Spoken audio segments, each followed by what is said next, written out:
This is the One Piece Podcast, episode 841 for the week of Monday, November 4th, 2024. My name is Zach.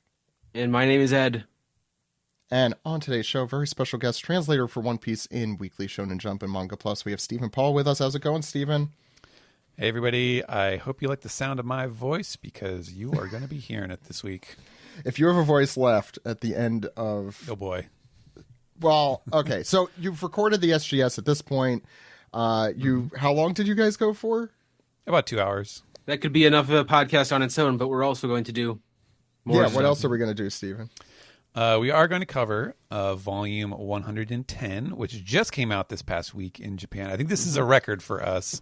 The earliest we've ever covered a volume. At least me. I don't know. I don't remember if you guys did it like way back in the day before I was a regular guest, but... I don't think we did in as much detail because we didn't really have the translations and right. Yeah. So, but we were very fortunate this time. Our friend, guest of the show, and composer of the show, Kirsten, was in. She is in Japan right now, and I think she was. What did she? She was taking a picture of like I think it was Shibuya Station. Like there's a tunnel where they always put the giant ads on the walls and stuff. And they had a big like, volume 110. Like it sort of looks like a redacted government document because that's what that's the theme of their promotion. And so she was like, "Hey, do you want me to take a picture of this?" And I was like, "Hey, can you actually buy the new volume that like just came out like 2 days ago?" And she was like, "Yeah, sure." So we have all the pictures of the SBS stuff for that. So that we all ordered it, and it is, I'm assuming, en route as we speak. I don't know if mine has not shipped yet. Yeah, I don't think mine has shipped yet either. Usually, to be fair, Amazon Japan is actually usually pretty good with that. I usually get it soon after. It's really fast sometimes. Yeah, sometimes like the DHL truck comes, and I'm like, oh wow, already? It just came out. Yeah, I really... Did you guys see the promo ad for it, by the way? Nope. Yes, the video. No, I haven't. Yeah. I think the trailer. Yeah, the trailer. I'll send it to you guys, but if you haven't seen it, Steven, I don't know if you want to describe it. Yeah, I mean, like I said, it is in that vein. This was the theme that they were going for with all of their PR stuff. It's like Vegapunk's message video, but then it sort of is like getting, I don't know, corrupted and like you're watching it. It looks like an intro Twilight to Zone? To a Twilight Zone, or like to a TV show about conspiracies or something like that, where they just the black bars are stretching across like documents and things like that to show stuff getting redacted. And they even had, outside of the video, they had like a little like preview website where you could like read some of it for free. And I think it would bring up their reader, but then as you read further and further, it would start covering up. It would actually cover up some of the info and then eventually send you to like a custom 404, like you're not supposed to be here, sort of thing. With Emu's face coming out of the bottom. Yeah. So like they were very cheeky about it. Listen, that's some like top-notch marketing right there. Like they saw the opportunity and they nailed it. I have to say the manga marketing team has been on fire for the last few years. I think so. They had the one. I think is it since Egghead? There's the one you translated, I know, or helped translate with all some the of the computer stuff. Yeah, the arc names. Then there was the one with Calliope. Mori Calliope.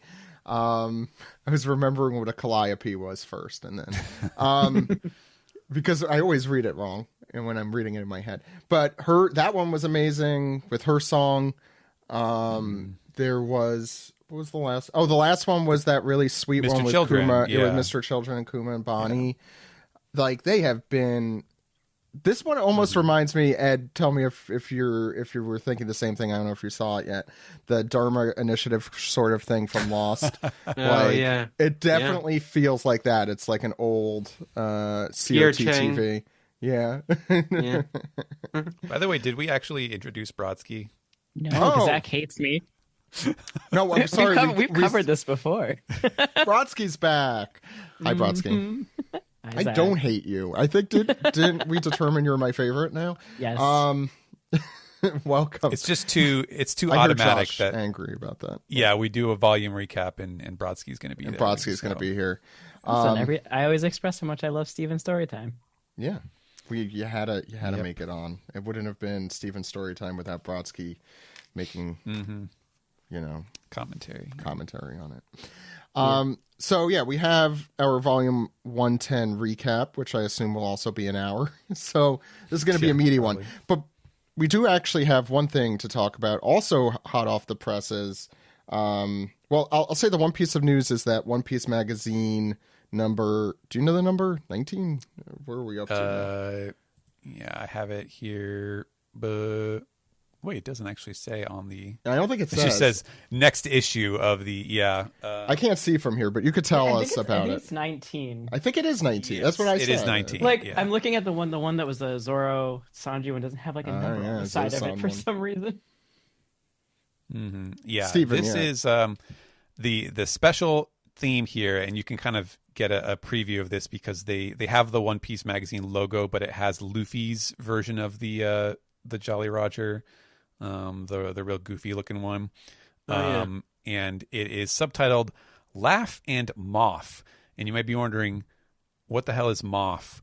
Eat, pray, Loof. What was the comment you made to Steve after he said Emerald Tarkin, Moff Tarkin? Oh yeah, Grand Moff Tarkin. Yes, you may laugh when ready. Yeah, that's it. So it's Yuri One Piece is the subtitle in Japanese, which is just sort of like laid back One Piece. So there's a lot of comedy related topics here. They are going to have that doesn't explain what a moth is. I think it's because it's like mofu mofu, which is like sort of fluffy. And maybe they should have run that by you and Greg. Lighthearted. I feel like that title. Yeah.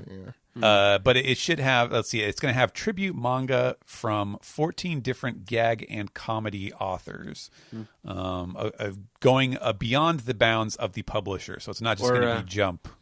Live, laugh, loof. Yes, live, laugh, loof. Alive. We use that. Fuck. Yeah.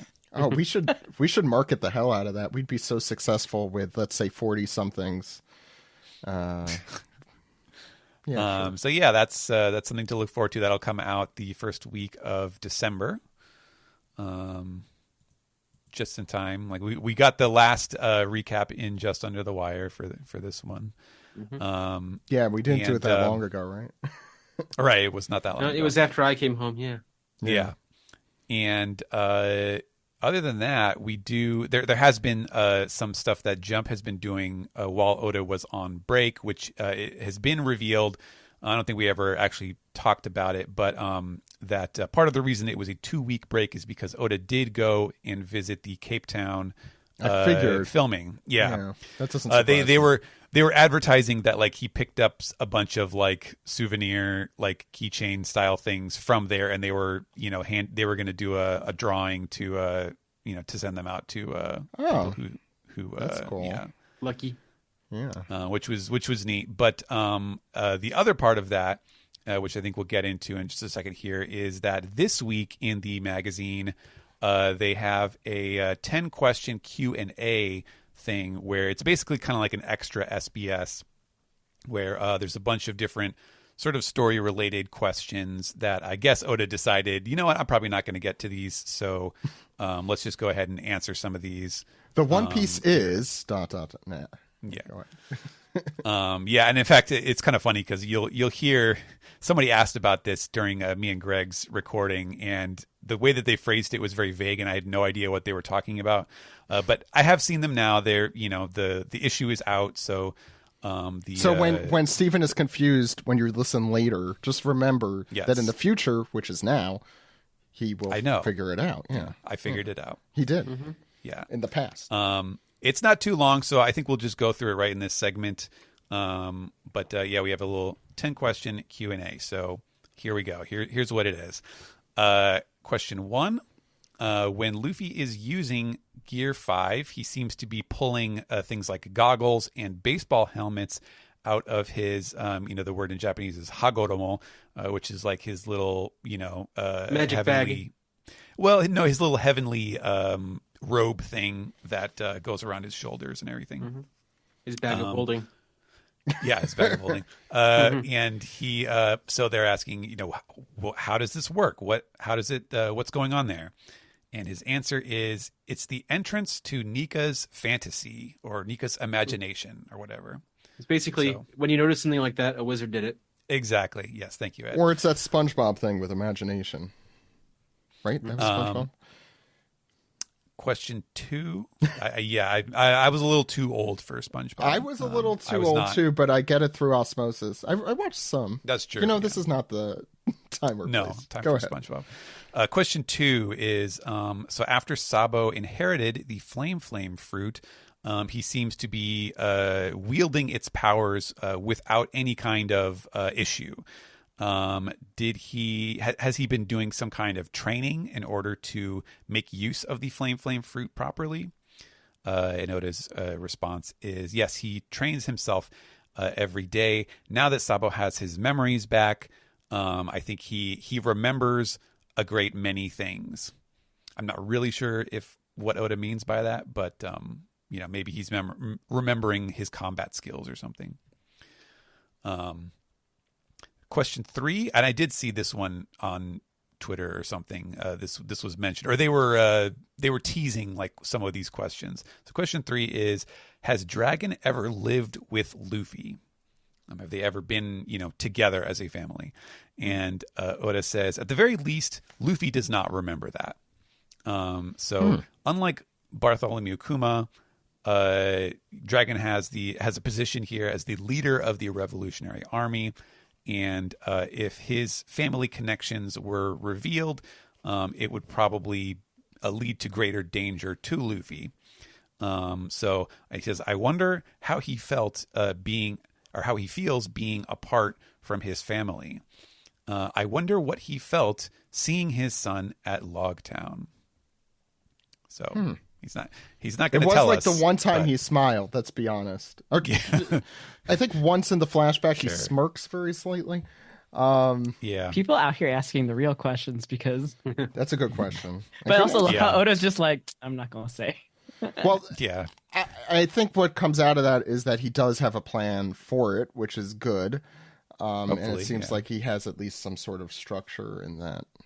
Ripped from his arms. I don't know. Something very, very sad, which is in line with Oda's flashbacking. Sure. Yeah. This one is kind of funny. Question 4. Blackbeard's pirate ship is named Saber of Zebek. Does this have anything to do with Rox D. Zebek? And Oda's response is, well, Zebek is also the name of a type of sailing ship, so it might be a coincidence, or it might not be a coincidence. So, yeah, he's basically saying, yeah, good catch there, nerd. I can neither confirm nor deny.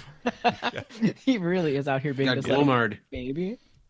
Yeah, I promise you there's at least one question here with some very good actual meat on the answer. I thought the dragon one so far was an interest. I know there's not like a ton of meat on it, but it's the first time he's addressed that. He's acknowledged it. Yeah, he's like, yeah. That answer is like winking and giving the finger at the same time. Exactly. The last one, yeah. The finger guys. At least he noticed us. Yeah. Question 5. So Shanks used the Kamusari, or divine departure, against Kid to defeat him. Did he learn that from Roger, since that was where we first saw it? Or did he just copy it? Did he basically just watch him do it and then copied it on his own? Or did he get lessons? Oda's answer is he learned it from watching Roger. It's the kind of thing that nobody else on the Roger pirates could even, pretended to imitate. And they were all shocked by Shanks's ability in order to pull it off. So there you go. He's just different. I guess he did it as a kid then? Well, that's how Goku did the Kamehameha the first time, right? Oh, that is kind of that's thing, right. Yeah. And he freaked Kame Sennin out. Yeah. Number 6 here this is a good question because it's very random, and it's also something that he never discussed. How does the bounty system that Cross Guild uses work? Because we saw they have stars and then they had crowns for Garp. And so he has a conversion here that 1 star is worth about 100 million berries, and a crown is worth 10 stars. So a crown is worth about 1 billion berries. Jeez. This is what they're offering here. Okay, and then the ranks here, the general prices for each rank of Marine that people can turn in to Cross Guild is a Fleet Admiral is worth 5 crowns, so 5 billion berries. An Admiral is worth 3 crowns, or about 3 billion berries.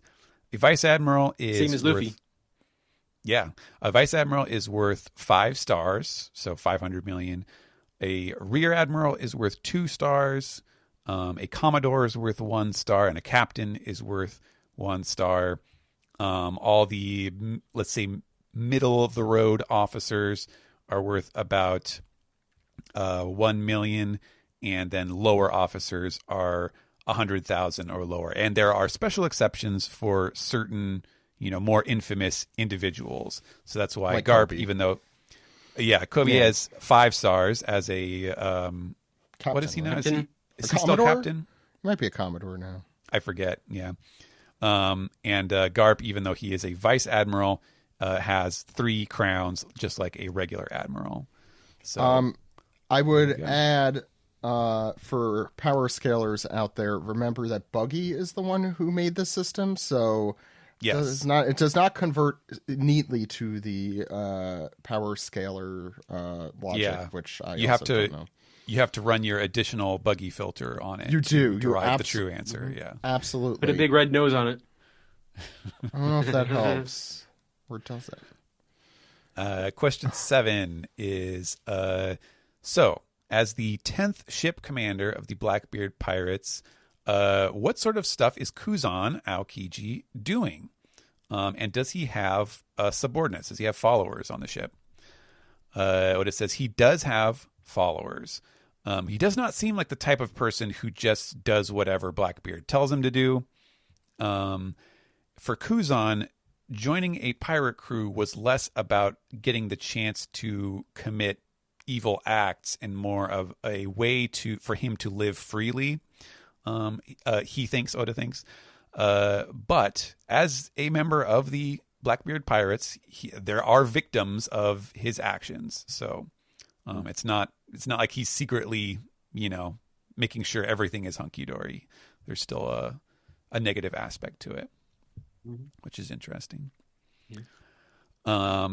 Number 8 here is about Fujitora and Ryokugyu. And actually, we're going to find out some more about them, too, in the SBS. Where there's a lot of info about these 2 guys. Cool. And so this question is, when they were added to the Marines through the World Draft, what did that entail? What is the World Draft? Because Oda did not explain this. We just we're left to infer what it is. So the World Draft, basically every kingdom that is affiliated with the world government has its own military. They have their own soldiers that protect their homeland. And the World Draft is a system where the government the Navy can say, all right, you are the most talented soldiers that are, in the employ of these kingdoms. You're now going to join the Navy, and you're going to be strengthening our forces around the world. And the effects of this are, one of the things that this led to is the recent 8 Kingdom Revolution, where the lowered defensive powers of these kingdoms made it easier for the revolutionaries to strike and to foment chaos and overturn those countries. So very interesting effects of that. Let's see. Now, question 9. Here we go. This is probably the biggest one here. Tell us more about the Rocky Port incident that caused Kobe to be known as a hero. Finally, what was it? The noodle incident? What's the equivalent in Calvin and Hobbes? Yeah, spaghetti incident. Spaghetti incident. Yeah, that's it. I think that's a Guns N' Roses album. Oh, you're right. Yeah, go ahead. Sorry. Yeah, he says, all right, so it would take a long time to depict this in manga form, so it doesn't seem like I'm going to get to this in the story. The Rocky Port incident. So he says, basically, to make it as brief as possible, Law finds out that there is a poneglyph on Pirate Island. And so he tries hijacking a big passenger ship called the Rocky Port. So it is not in a place called the Rocky Port. It involves a ship called the Rocky Port. What are you? What? Yeah. So needlessly complicated. Needlessly complicated. That's what do you call that thing? Anyway, go ahead. Yeah. So he sneaks on board and pilots it towards Pirate Island. So it is in the service of a certain kingdom, and it had the king at the time and a bunch of dignitaries on board. This was actually a mistake because Law had seen another ship that was flying the same country's flag that was involved in smuggling, so it was going back and forth to Pirate Island. But it seems like Law he just happened to find a ship with the same flag on it, but it was holding the king and a bunch of very important people on it. So in short, big trouble ensues. And when they get just doing pirate shit by accident. Yeah, it's I was just watching the Fishman Island, the first episodes. Zoro getting on the wrong boat. It's essentially that. Yeah. Yeah, so he gets to Pirate Island, and then all of a sudden he's battling all of the pirates there, and for different reasons, their own reasons, both Kobe and Blackbeard also show up at Pirate Island, and then they all end up fighting on the same side against the pirates who are already there. That's basically what happens, and the result of that is that Blackbeard becomes the king of Pirate Island, so that's how he took it over. Law becomes one of the 7 warlords, and Kobe becomes known as a hero. So it really is kind of like the new God Valley thing where, a bunch of people show up who are not really aligned, but end up fighting on the same side. Huh. Interesting. Okay, that is a lot of meat and potatoes right there. Yeah. Yeah, it's unfortunate that we don't get to see it. But at the same time, I like the idea of the Rocky Port incident being a thing you could just throw your theories into and not having a real explanation. Right.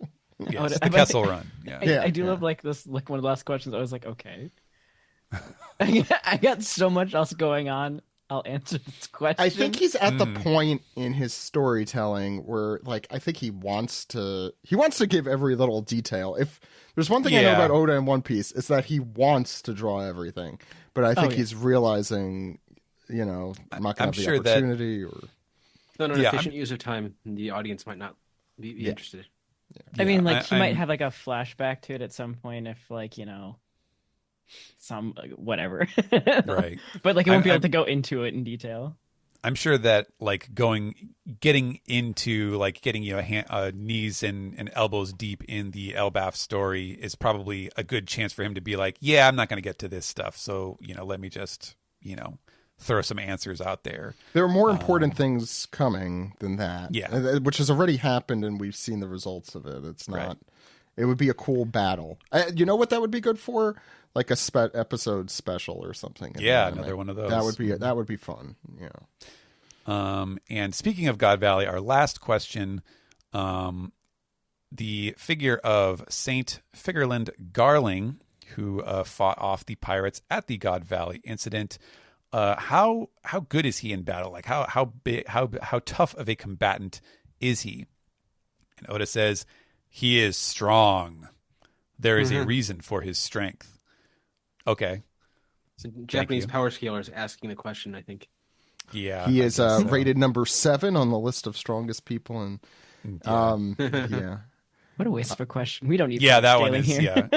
Yeah, we know he's strong. Obviously, yeah. But it's not a waste of a question because I'm sure Oda had a lot of questions that came in. He chose to put this one in.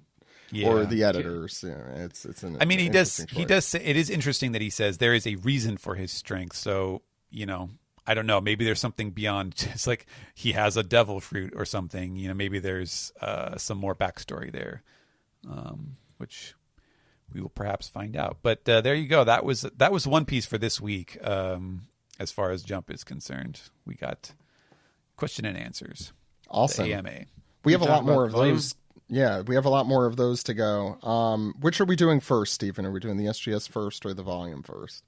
Oh, well, the gang's all here. Let's put the SBS first, and then this is kind of like SBS without the question askers doing shtick. Yeah. Oh, we'll get to the shtick. Yeah. There's plenty of shtick. There's time for shtick. Always time for shtick. Yeah. What was the joke? Interesting, but not. What was I forgot? Yes. Interesting, but completely useless. Yeah, that's us. So, let's move into the SBS. Then we'll do the SGS right after. Not confusing at all. No, I don't know what's happening.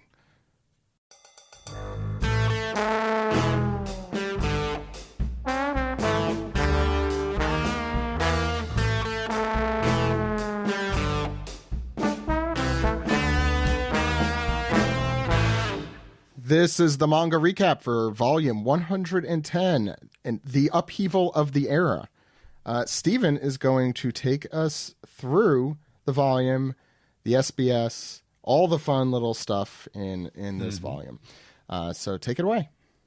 Yeah. Once again, I will thank Kristen Carey, our composer, who was in Japan and was able to take all the pictures that we are using to look at it.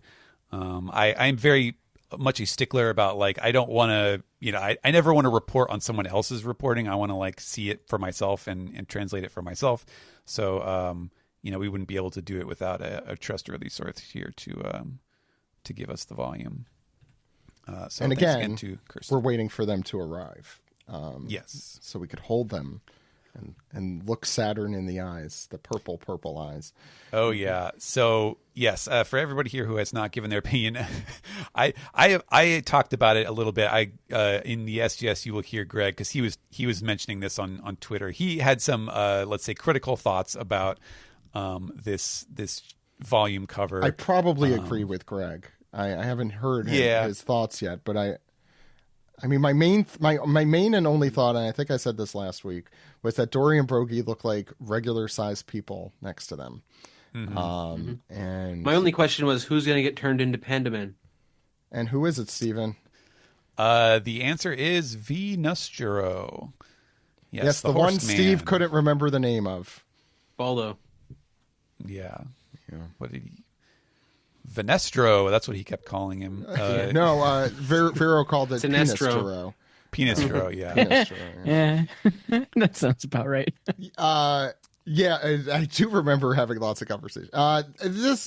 Great. They should really all be Panda Man, though. I think that would have been pretty funny. Yeah, that would be funny. With the whiskers and everything, that would be great. I think all 5 of them should have been, yeah. Oh, man. Including Saturn. Yeah. Missed opportunity. Yeah. All right. Oda usually does a pretty good job with his placements of Panda Man. I think I remember specifically the one where they're in that Vega car or whatever it was called, and he's behind Frankie like, oh no. I don't know why I find that one funny. And Doflamingo, I remember years ago when he was Doflamingo. He was Donkey Panda Man Flamingo. That's right, yeah. Perfection. Yeah. Wow. Add your memory. No notes on that one. Yeah, we used that as the episode title. It was a good one. Yep. I do remember that. Yeah. Fun stuff. Yeah. This one not so exciting. Yeah. I'm not gonna lie, the colors seem a lot to me, but that's just me. That's not even my issue with there's it. Something. It's the composite, and I think when they went through the sketches, he had much cooler ideas than this. Unfortunately, I mean, my favorite part of it, I guess, is the Luffy Bonnie thing. I think is really cute, and I like Saturn generally, but I think it's the coloring of the One Piece. It's like I wish it was different because there's a yellow background and yellow words. Well, I'm colorblind, so I don't know anything about any of this. It's just tan on tan, so it's not. It's just the elders are like the. You're right, though. It does blend in. what do we call it? Like a roulette wheel or like a wheel of fortune. Wheel or of Fortune, where, I think, was what we were going with. Yeah. And when you get one of them, they get demonically teleported to your location. Excuse me, I was trying to eat. And so let's go to the author comment here on the inner flap on our next picture. And this one, I'm going to have to read the comment first because the picture isn't going to make any sense. So Oda says, picture, by the way. Yeah, so Oda says, so what we call now the lesser panda or the red panda, in the past was simply called a panda, and then people found the big pandas, and then they called them the giant pandas and the lesser pandas. So they split, there was just a panda originally, and then they had to split them to giant panda and lesser panda. So he says, in the same way, now that we have e-cigarettes, I think that we should call cigarettes God cigarettes. You would. Yeah, volume Please quit 110 smoking, Oda. starts. So what's tell us about we have the image here, which is of a classic sort of god-like, sort of angelic looking figure. He's got the halo. He's standing on a paper airplane, floating through the clouds. And the captions here are: there's a god balloon. He's holding a god cup, and then he has his god cigarette that he is. Why is there a balloon? From. This is all very. I don't know. Yeah, this is less feeling like nicotine smoking as more smoking the other thing. That's you know what? Like this is something being like correct. This is me at like 10 milligrams or 20 milligrams. Like I have a great idea. If it were in Japan, I would not be surprised in the least. Sure. Like if all creators I know, mangaka I know, Oda would be the one. I think it fits him very well. In South Africa. Yeah. What? What are you he did go to California last year, so California makes more sense. That does. His editor calls him while he's like in South Africa or California, and he's like, "I need a quote for the book." He's like, "I got you, man." Especially the cover flaps are always of that. Didn't he do a Snoop Dogg one too? He did, yeah. Yeah, way back. Snoop Dogg with a chopper hat. Right, yeah. I think That's we're really probably, finding out something here. Of all of the author illustrations, that's the one that has been passed around the most. Like, people just love that one. People also really like the recently the Opla reindeer, the chopper, like the realistic. Oh chopper yeah, type. the standing. I've seen one, that a lot because true. they use that as a stand-in for I don't know what Chopper's going to look like. Here's an image that he drew. Yes, yeah. Still fear. He looked cute from behind. Don't take that out of context. Then there's all these scenes where Brook blows smoke out of his eye sockets. Love those. Oh, that's a great one too. But that's the Strong World, which, by the way, Strong World turns 15, I think, this month. I know that because it was at the beginning of us podcasting. Because this month or next where month. He Is Maji comes from. Yeah, He Is Maji. Yeah, now you know. Go ahead. We have. Yeah, I'm gonna kind of skip through the character profiles. This is all pretty standard stuff here of all the characters. So when did the character profiles get so detailed? Because it used to really just be the Straw Hats and I guess the enemy list, but now there's so many of them. Yeah, that's a good question. That'd be a good like trivia question. Maybe during Marineford. I could go. No, Marineford. It's more recent. Because Wano did have a lot of extra ones too, I think. But this has like the 4 emperors and the red hair government, and the Vegapunks and the giant pirates and a bunch of other random characters that are on Egghead and the Revolutionary Army. There's like this is a lot. I mean, I get it. If you're like a casual reader, you need that. Or even a non-casual reader. Someone's got to keep up with all of it. There's so many. Yep. Yes, it's very much appreciated. Now, I believe. Let's see. Now, I don't have the table of contents, but I'm guessing this is probably about 1111 through maybe 1121 or 1122 or so. I could double check for you. So, if you'd like. To the end of. End-ish of Egghead. And it's 1121. It's the ebb and flow of the 1121. ages. Okay. I'm sorry. What's the actual title? I'm sorry. I'm on Wiki now. The upheaval of the era. The upheaval of the era. Oh, right. We had a lot of discussion about that title because I remember there was. Yeah. Go ahead. Sorry. So yeah, we will go to page 28 is our first SBS here. We have a lovely little illustration of Perona and her negative hollows and some Kumasi like stitching patches that form the SBS. So a nice little throwback to Thriller Bark. That means Dr. Hogback is back. Ooh. Oh dear. Well, I don't know. That could be Perona's hobby. Yeah, she is. Could be good with a needle and thread. Yeah. Yeah. Designs her own clothes. That'd be awesome. Our first question here from the reader says, "Hi, Sensei. So I would like to give you an opportunity to just scream something from the top of your lungs so that you can really just have a cathartic moment and really let something out. So here's your options. Which one do you want to scream?" And so there's 3 options here. The first one is start the SBS. Number 2 is you already said that, or somebody already said that. And number 3 is I want to wear underwear for a change of pace. I can't read Japanese, but I do see which one he chooses. I have questions. And so as though he doesn't usually wear it.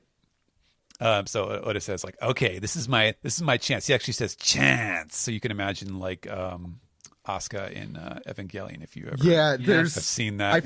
I feel like that's also in maybe Kaiji or something. There's another series where that's used for comedic effect.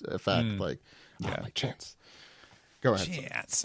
So he's describing this. All right. So I have 3 different plates. The plates for the 3 different answers placed 5 meters ahead of me. So I'm just going to jump onto one of them and then say the words that I really want to say right as I say them. Okay. All right, here we go. Ready, start. And then he does his little sound effects like like he twisted his, shit, I twisted my ankle. And he's like, flop. He's like, whoa, wobble, wobble, flop. And then he screams, I want to wear underwear for a change of pace. For a change of pace. Ooh. Yeah, exactly. He doesn't usually wear it. Let's see. The next one is oh dear. I've got a big problem. There's a huge bug. There's a huge insect over here. Can you please I need to smash it with something. So can you please roll up that finished manga page over there and hand it to me? And they have a little inset of Jaya where Sanji and Nami are freaking out over the bugs and the moths and stuff. Ooh, yeah. And Oda's like, "Oh no! Here, hurry, smash it!" And he hands over the manga page and whack. And he's like, "Oh, that was a close one, man. Oh man, now there's just a giant squashed bug in the middle of my finished page of manga." Okay, well, let's just paint this whole panel black, and then an emu appears in this scene. All right, we're good to go. I'm glad. Suddenly it's bleach. I'm glad he's poking fun of himself there, at least with emu. With emu, yeah. And Bleach also has all white panels, so there's both. Yeah, it's 1 or 2. Yeah. The last one here is a reader who says, Oda Sensei, so Yamato ate the devil fruit because he was so hungry, as a kid. What did Yamato look like as a young child when in beast mode and in man beast or hybrid mode? And so Oda draws these little illustrations, which are just adorable. Yeah. Very little chibi. They're so cute. Chibi, Apparently, we're recording this on Yamato's and Godzilla's birthday. So, this is the birthday present. Oh, yeah. Happy birthday, King. Yeah. So that's why Godzilla -1 was back in theaters. Yeah, because it's Yamato's birthday. Because it's Yamato's birthday. Yeah. That's for you, Ken. Just the man beast form is really very blows a kiss to Ken. Yeah. So our next SBS segment on page 66, we have a. I guess this is Marcus Mars, right? This is his weird, creepy bird form. Yeah. And the long tail. I'm just always going to remember that panel of him bursting through the ceiling with York just freaking. It's very funny. He's like, "Do you have any games on your phone?" That one. Yeah. Yeah. Should still be used more as a meme, and I look forward to it in the anime. Go ahead. Sorry. I like this one. This one is funny. So the long arm tribe, they have 2 elbow joints on each arm. Do they have different names for each joint? And Oda is like, wow, that is incredible. This question is amazing. I am so impressed. And he says, yes, of course they do. The joint that is the elbow that is closer to the hand is the friend elbow, and the joint that is closer to the shoulder is the love elbow. These symbolize the distance to the other person. So, in other words, if you're on the closer one, you're a lover, and if you're on the farther one, you're a friend. I like that. This is a very Oda targeted. What do you call it? Oda core question, I guess you could say. Oda pilled, yeah. Yeah, it's an Oda pilled question. I see why he likes tell it. when the askers actually understand Oda's sort of personality. Yeah, it's I want to know the minutia about something no one else cares about. Please tell me. Yes. I mean, I'd love to never see Apu ever again. I love Apu. I'm sorry. I know he's a dick, but he's a dick with yeah. That's the problem with Apu. Mm-hmm. That's it. All right. Now for this one, Zach, I'm gonna call upon you here to get the metric to feet and inches. Okay, let me crack my knuckles. Here we go. Yeah. Start calculating. I'm doing from. Is it meters or centimeters? Centimeters. Yeah. To inches. Okay. Okay, go ahead. Fortunately, these are going to be very normal human proportions. So this is a question about the sword members. I love all of these sword members, so I would love to know their ages and their profiles. Is it possible, this person is wondering, did Prince, meaning Prince Groose, and Kujaku join up at the same time as Captain Drake, I wonder? So Oda's like, well, I'm not really sure what exactly you're hoping for in terms of a profile. But stuff like heights can be interesting and can spur the imagination on. He says if you do want more detailed character data, they are on the Vivre cards, which I believe. Yeah, for what it's worth, I believe that those are the sword members are some of the newer ones that they've been putting out. They have, I think they just put a new Egghead one, I think, right? Right. Yeah, they put out 2 a few months back, and then they just put out 2 more along with this volume. I need to get that. Yeah. Thank you. So he says, yes, and I want you to buy them. So I'm not going to write these in the SBS, but obviously there's you can't compete with the amount of information that is on those cards. But you asked, so I will oblige. Here we go. And so it's just the age and height of each one. So former Rear Admiral Drake is aged 33, and he is the tallest of the bunch here at 233 centimeters. 7'7" or 7'8". By the way, wow. 33, that hurts. 30? 33. Wow. He should have hooped instead of getting into piracy. Damn, I didn't realize he was so close to Smoker's age.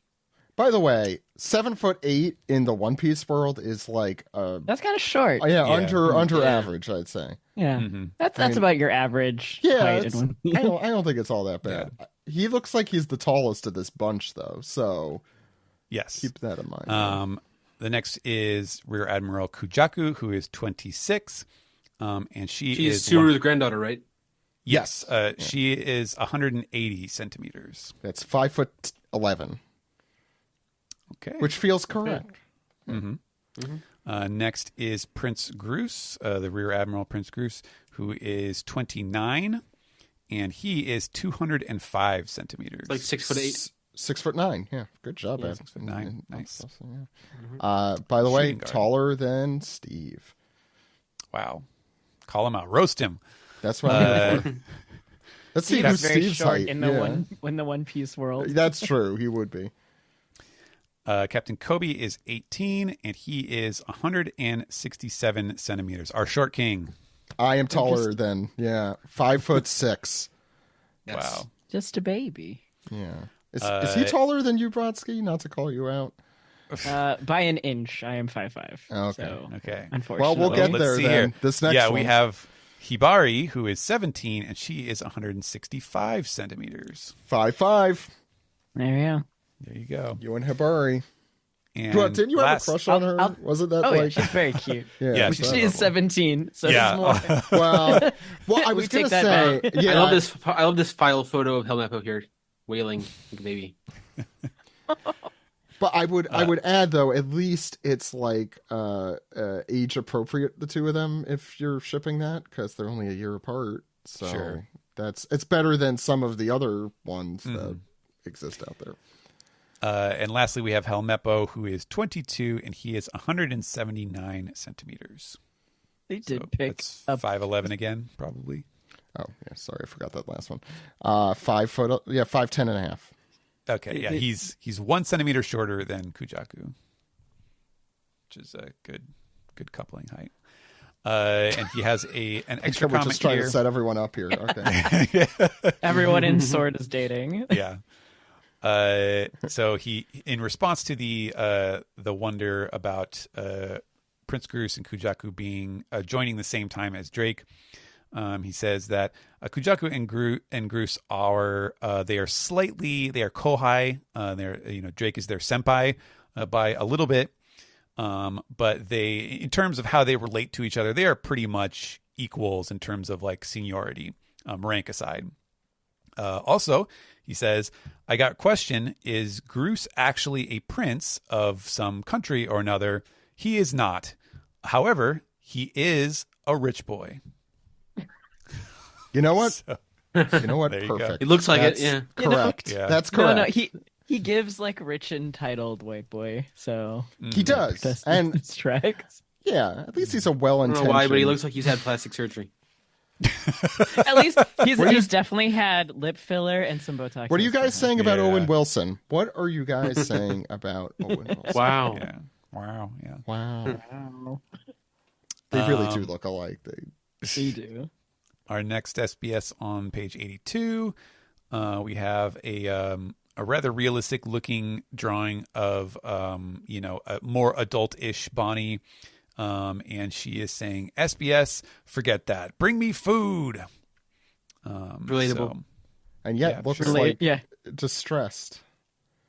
yeah, she's feeling some ennui or something here. Yeah. Usually when I'm Let's eat that hungry, food. it's ennui. That's what it is. Yeah. So our question here, this is an interesting one. I'm going to have to decide if I want to do this on my own for the English version, but here we go. Okay. So from volume 4 to volume 106, so it's not all of the volumes. There's a few in between, but in all of the SBSs in that span, I counted up certain words that Oda has used and totaled them here for you below. And if you can't tell from the little illustration of Momonosuke here what kind of words these are, I don't like where this is going to go. We'll find out in just a second. The first one is unko or unchi, which is poop. Okay, that one I like. Some variety of that has been said 13 times. Number 2 is oppai or boobs, and that includes like big boobs, breast, chest, etc., etc. Zoro's is included in that. Massive Sure, titties. that could include references to the men. That has been said 19 times. And number 3 is chinko or chinchin, which is dick, or wiener or penis or whatever. That has been said 36 times. Priorities. What is the SBS? They say this is from Sukiyaki, age 15, and what his response is, okay, wait, are you kidding?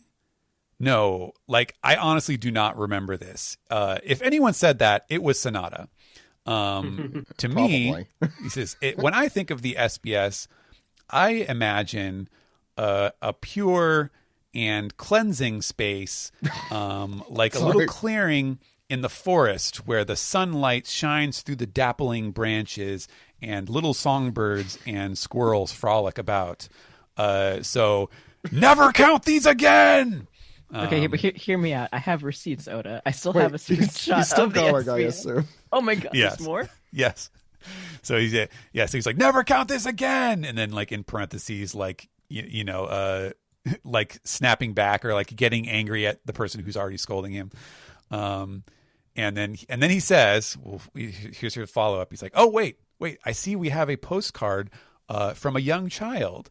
Although it didn't say your age, but I'm going to guess you're probably in elementary school. All right, go ahead, ask your question. And the next question. I know what this is from this image and the previous question I introduced. So go ahead. Okay, so the question is, hi Oda Sensei. In volume 103, chapter 1045, Luffy uses Gum Gum Gigant or Gum Gum Giant. How come Luffy's clothes are also gigantic? Tell me. And this is from Yuma. And Oda says, okay. All right, Yuma. Thank you for asking. Listen closely. If Luffy turned gigantic and it ripped his clothes, you would see his dick, Yuma. That's actually not quite where I thought. I thought it was going to be the question doing it, but I like Oda doing it. No, he steps right into it. I like it. See, equal opportunist. Right here. This is why we never see. This is why the Hulk's clothes row 2. Yes, yeah. That is literally our mandated dirty question for the volume, which I thought was very funny. So it is. It could have been worse. I'll say, was it? I think it was in the Q&A we were talking about before, right? The imagination, or what did you call the bag of holding? Nika, yes, the entrance to the land of Nika's fantasy or imagination or whatever. That makes it sound way worse. But I'll say, though, if those things could happen, his clothes could grow. It really is not. What's the weird part about it is that his clothes always revert back to the same thing. That annoyed me. But there might be a reason. So listen, the One Piece universe, we need Oda to actually describe the tailors because everything is widely different sizes. So there's got to be some sort of stretchy fabric. I'd say the what do you call that? The fabric industry or whatever is probably doing very well there. The textile industry, yeah. Textiles. No, well, actually, it's very, very timely that you mentioned tailors because our next question here. Is about the 5 elders. It says, are the suits that the 5 elders always wear, are they like high fashion brands? Are they fancy, brand name suits? I wonder. I wonder. Do they have like a special shop they look stylish. Do they have a special shop that they patronize in Marijoa? Like the Cardinals in the Vatican have a special shop they all go to. Oh yeah, there you go. That's actually a good comparison. Yeah, they say, please tell me about the designer, and Oda says, okay, yes. So there's a special suit, exclusive suit brand shop from the East Blue. There's a kingdom. It's called Nagagutsu Kingdom, which would be like Galoshes Kingdom, and the name of the shop is. Oh no. Nyornyo Nyarmani. Nyornyo Nyarmani. And that's who we have a little drawing of just an old man like dressed up like a cat. He looks like what's his name from Buggy's Crew? Yeah, but as a cat. The one who the lion. Moji? Is that Moji. Kabaji. So is that a hairstyle then? Right, that's what I'm like. Yeah. He has little cat ears. It's high fashion. And so that the 5 elders only wear special order suits from this shop. and this guy Yarnyo Nyarmani is saying, the greatest fashion of all is nakedness. True. So it's a weird thing for a guy who runs a suit shop to say, but there you go. It's your birthday suit, I guess. Mm-hmm. All right, our next SBS is on page 114. We have one of the regular SBS submitters here, who has a very adorable. I can't really tell where the SBS part of it is, but it is a chopper, and he's got some crazy. I think this is like maybe his Wano. Oh, it's in the grass. Headgear. Oh, it is there. Okay, yeah, now it's I hidden. see it. Yeah. Yeah, and I'm sure that works better in color. By the way. Yeah.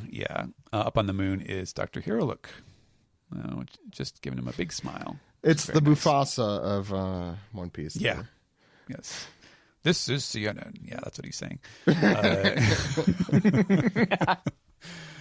All right. So here we go. This is actually this is the answer to a question that drove us up the freaking wall. Chapter, okay, fun. Yeah, you can tell what this is. Yeah. In chapter 1103, Luffy is immobilized because he can't. He's starving. He just did his Nika powers, and he's immobilized. And then in chapter 1106, he's full again. Who gave Luffy the food? And we have the pictures where like Atlas is looking back at him and he's saying, Foog, I need Foog. I think that's where we got my favorite Foog as the episode title from. I don't remember that. And then What, and then there's the.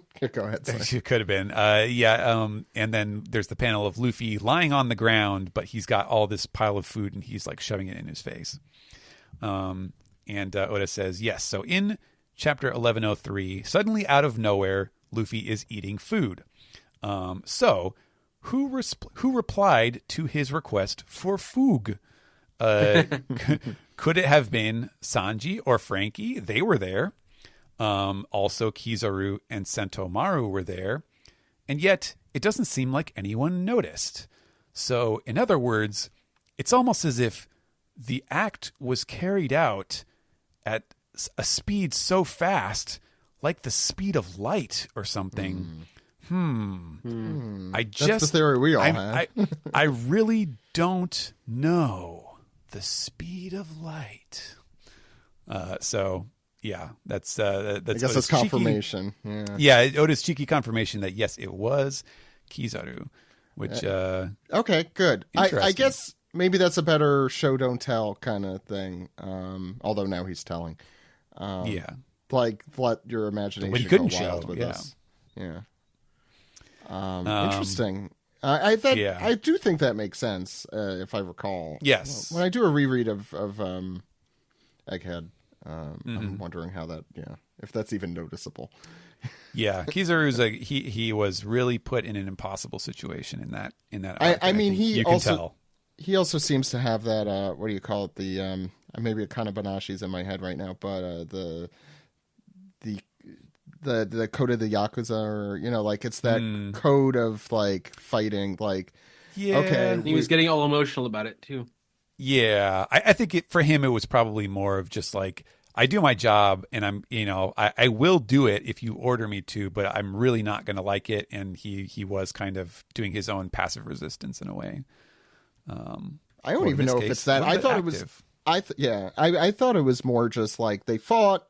He won. Give him the food like that. Like he at least deserves that. Yeah. Next, very, very clearly you can tell here this is our Jinbei's future illustrations, and these ones are kind of fun. Like they look very detailed. Like I feel like he did a really great job with all of these. The bad ones particularly. I kind of like the bad ones in this me one. Too. It doesn't really look cool. like bad. The thing is, like, Jinbei already has such a strong, like, featured face that, like, when you look at all four of these together, it kind of looks like the like, here's the 4 spider webs when we gave him different drugs images, like nice. The different versions of Jinbei.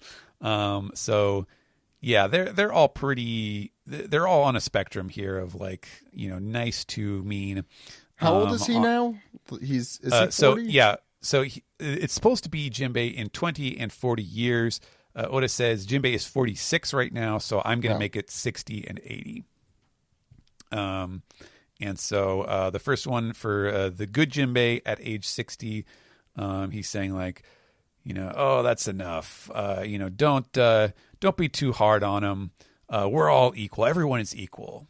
So I'm not sure what the situation is here that he's the person that he's talking to.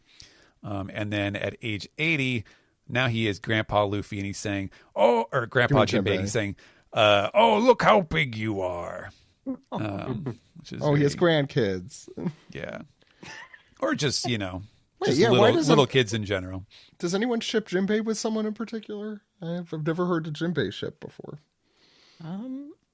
It's out there, I'm sure. Definitely I'm out there. sure it is. I just haven't personally heard it. But I don't know. I know some like self ships, but not. Yeah, I was gonna say I think the reader versus Jinbei ones are probably the most popular. Yeah, I mean I was just saying like the quiet life of Jinbei as a grandfather is appealing to me as a story. Go ahead. Yeah, and then bad Jinbei at age 60, he's saying, "Kill all the humans." Evil mustache. He's got the evil mustache and the stubble, and he's got his top knot is going a little crazy. And then at age 80, he looks. Did you mention he has the spiky crazy shoulder, like the 80s punk? Oh yeah, like the Mad Max. Yeah. Very edgy of him. Yeah. And at age 80, he's saying, "Drag them all to the bottom of the sea." And you can see by the bubbles that he's down there. This is probably the image people had of Jinbei at Arlong. Before we knew who he was. Yeah. Yeah. So that's fine. I don't know who else can he do now. Well, he did all the Straw Hats, right? Did he do? I think so. He did Ace and Sabo. I don't think he's done an official Law before. I've seen fan laws. So Law, that would be a good. Law is a good one. The Five Elders. They're already so old. Particularly the dead one. That would be like Brooks. The Brook one was very funny. I'll say it. Go ahead. Would it be out of line to say kids and they're just all like a gravestone? I like it. Well, you could have done that with Ace right too, in the heart, if you wanted, and he didn't. Yeah, I'm sorry about that, Brodsky, but Kid is very dead. Killer too, or Bartolomeo. We'll throw him in there too. You know what? Killer, I feel like is just alone. It's fine. I think Blackbeard. Well, like those are difficult. Like I was thinking of the other emperors. There's a lot of good choices there. I feel like the younger they are, the better this works. Yeah, it works better. Yeah, except for Brooke. I do have a feeling like if they're going through Finished Straw Hats, I feel like with the popularity, Law will be next-ish, question mark. I think Law is probably close to next, if not next. Yeah. I think that the people are probably sending in their questions already. And I'm not just saying that as a Law fan. I'm saying it's like if they did Law, it probably would be Law and Kid though. It probably would be both of them. But at the same time, I don't really care. Go ahead about either of them and how they're going to look. I guess Law a little bit. Kobe and Helmeppo. Yeah, Kobe Helmeppo. That would be fun. Yeah. But I feel like we need to see that at the end of the series. Like that's although Luffy, you could say the same thing. Go ahead. Sorry. Page 132 is our next SBS. And our header illustration here, we have Luffy, Nika Bonnie, and then Frankie and Sanji are doing a big SBS, kind of like a YMCA style pose, which is fun. I like that Frankie and Sanji are doing. Yeah. Frankie and Sanji doing the two circles of the B is fun. This is a good example of the eyebrows in Gear 5 for Bonnie, more particularly, looking like more sinister because they're always like upturned, just dancing. Yeah. And so here we're going to get some info on all of the vice admirals from Egghead. The question is, Oda Sensei, Hesso. So of the 9 vice admirals that we see heading towards Egghead, One of them looks like Rear Admiral Kadar from the Fishman Island flashback. I don't even remember this guy. Did he get a promotion? And please give us profiles of all the other new vice admirals. And yeah, he has a little picture here of Kadar. I still don't recognize him or remember him. His name probably came from like a data book or something. And he says, okay, so yes, I know someone, one of them at least looks like Kadar probably, but that is a different person. You were thinking of Hound. Hound is the one with the kind of the pretty boy looking one with the glasses and the kind of the reddish lips, the high cheekbones. The one on the bottom row. So he says, yeah. So we've already seen Doberman. I've already we've gotten him before. So I'll show you the other 8 vice admirals here. But he says I only have like rough sketches for their full body shots, so you'll have to make do with that.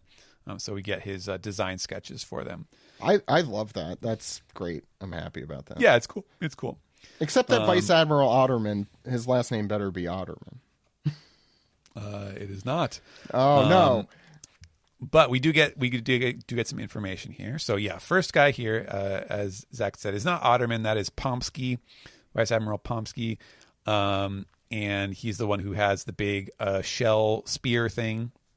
He is literally an Otterman with the otter fruit, or I guess so otter in Japanese is rakko. So it's like you double the K, Rakko. But that makes it have 3 characters, and all the devil fruits are 2 characters. So he says rako fruit. So I guess it would be more like the ot fruit, which is, I like that. That's cute. That's it's funny. A little awkward to say. The ot fruit, and he smashes people with his powerful shell, much like an otter does. Next is they hold hands. That's what an otter does. They do. While sleeping. While sleeping, that's right. Yeah. So they don't float away.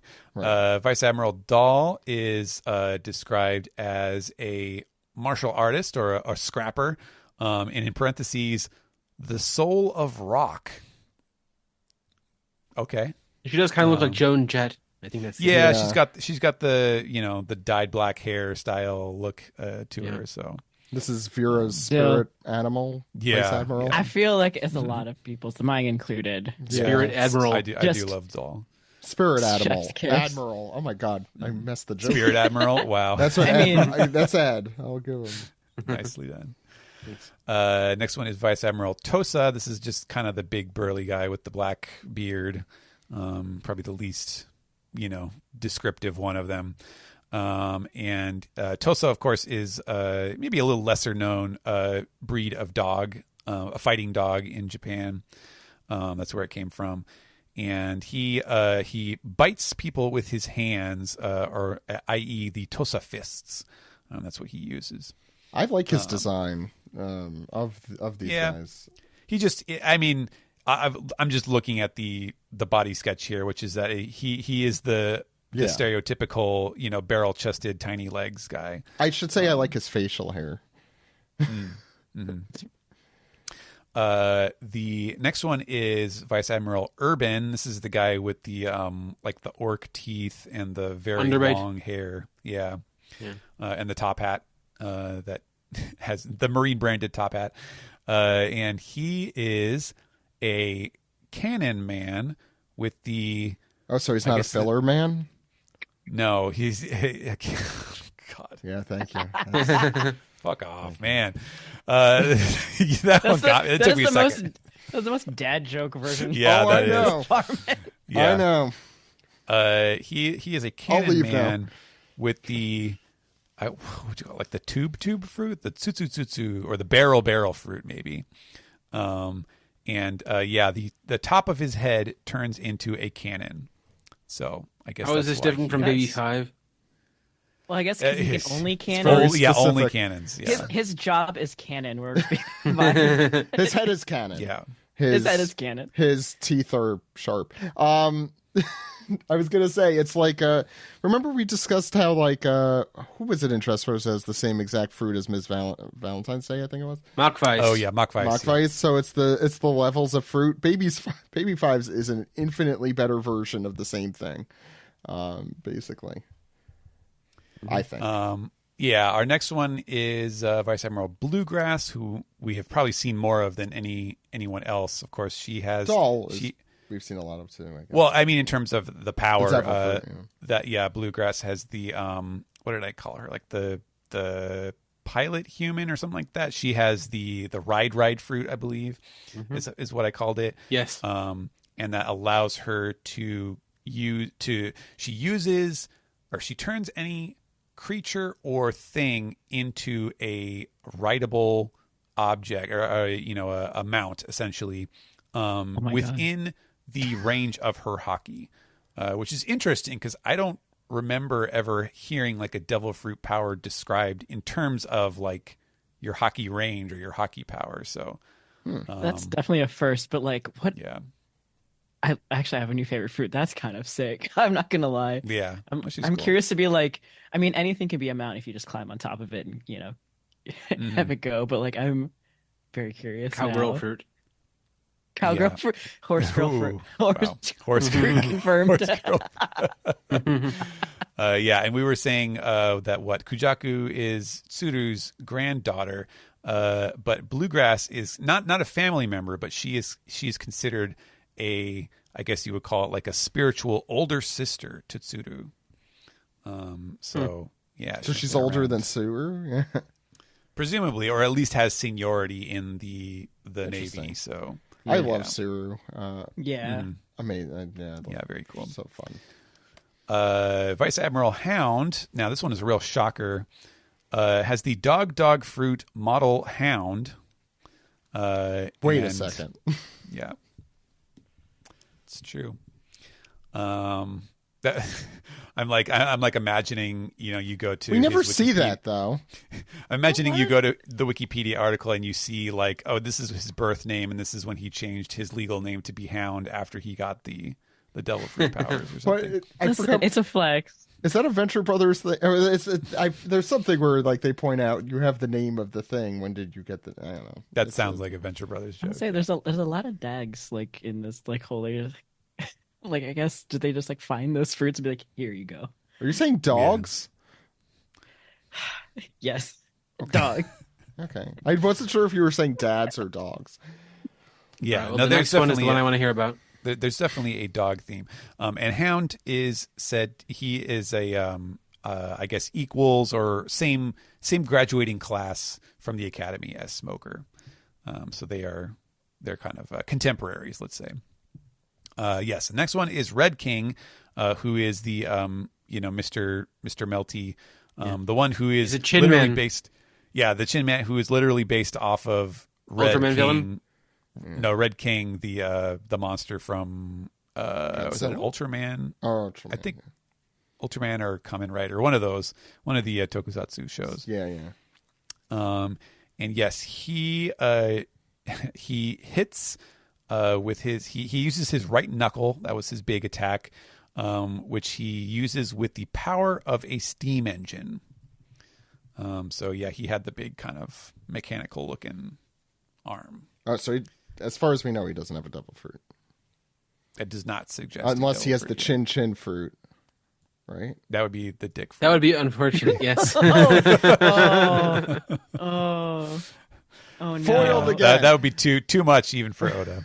I don't know. That's a good SBS for us to send to Oda, though. He would take that question. Who has the chin fruit? No, to be like, excuse me. I think you mean Red King. Yeah. Or we'll say we're writing from America, and we're wondering. The last one is Vice Admiral Guillotine, who is the guy with the big pincers on his head. And he uses those. He throws those blades like boomerangs. Isn't that a Mega Man villain? Cutman? Probably, yeah. That sounds right. That sounds right. It's also like a 007. Just like fucking boomerang. Yeah, I believe it is Odd Jobby. Yeah. Yeah. I believe the the dog theme for this one is that a guillotine is like the name of a type of claw trimmer, like the kind that where you fit it through the hole and then you kind of run the blade across. Yeah. Yes, it's also what they cut off the tip of the cigar with. Yeah. Basically looks the same like that. Idea. Yeah. They look similar. Yeah. Yeah, so there you go. There's the profiles for the pick your spirit. Pick your spirit admiral. Spirit admiral. Yeah. Brodsky is the one I'm curious. I gotta go with my queen. Like, I'm sorry, she's just too hot. No, you're right. Yeah. Red King is very hot. Not Red King. I assume what Red you Queen, were referring. I just want to see Hound's transformed form, just a dog with incredible cheekbones. Yeah. Droopy with cheekbones. Oh no, he's hot. No, it's the Harvey Birdman thing after he gets his plastic surgery. He's shaped like other things, and it makes me. I gotta. Well, that's why he has the chin chin fruit. So our last SBS for page 146, we have kind of a funky. I'm not sure what is implied here, but we have all of the admirals and vice admirals who are based off of actors. So we have Fujitora, Kizaru, Sakazuki, Kuzan, Aramaki, aka Ryokugyu, and then I think the last one is not Chaton. What was the other guy? He was talking to Ryokugyu with the sunglasses. Now I forget what his name was. Yeah, I vaguely recall what. There was also there was a Chaton though, so they're missing. Yeah, he was in Film Gold. Yes, well, he was also in the manga where they were pre-Reverie stuff. I think. Okay. Yeah, I like this one. It's a vibe. It is. It's not Chaton because he's not wearing a haramaki. No. Yeah, I'm not. I know he isn't Chaton. I just that this person missed. Yeah. Mm-hmm. And so now we have a question about Isho and Aramaki, aka Fujitora and Ryokugyu. I went to see them as youngsters, and so Oda drew them, and they're both fantastic. Aramaki on the left here, he's a ragamuffin. He's a ragamuffin. He's got he's a fascist ragamuffin. He's got the classic like sort of like old high school post-war uniform, where it's still very much kind of modeled after the old all tattered up and wearing his geta. Yeah, he's got the geta. He's got a spiked bat and a bottle of booze and a real nasty look. And then Isho, but he looks like he's 11. Like that's pretty that clear too. Yeah. And then Isho has like a hakama or some light kimono on. He's got a kendo, like a bamboo blade, and you can see his eyes open. He's got these adorable little sparkly. He's so adorable. I was just like, Oda's eyelashes gave him the most biggest, beautifulest eyes that you'll never ever see. Yeah. He is very cute. This is yeah. It's a great demonstration of their respective, personalities. It looks like Aramaki looks like he's going to beat him up, though. Is the problem? Isho. Yeah. Aramaki is definitely like a local ruffian from like Ashitanojo or something. Yeah. That he's just a little delinquent. He's got the tattered cap like Totaro. Yes. Yeah. But yeah, I love the designs. And then the next question follows up on that. Tell us about, he says, Odachi Garchu, tell us about what Fujitora and Ryokugyu did before they were admirals. Please, I request your answers.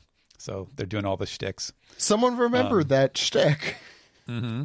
Because Oda forgot it for a long time. Yeah, and then he only brought it back at the very recently. End when he's like, "Oh we'll shit!" Never ever let him forget that. Yeah.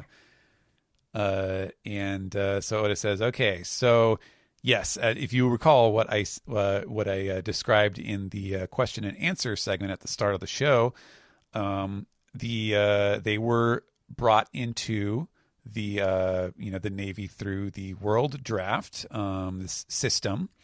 So basically they were both involved in national defense, let's say, of world government affiliated countries where they got scooped up and pushed into the Navy.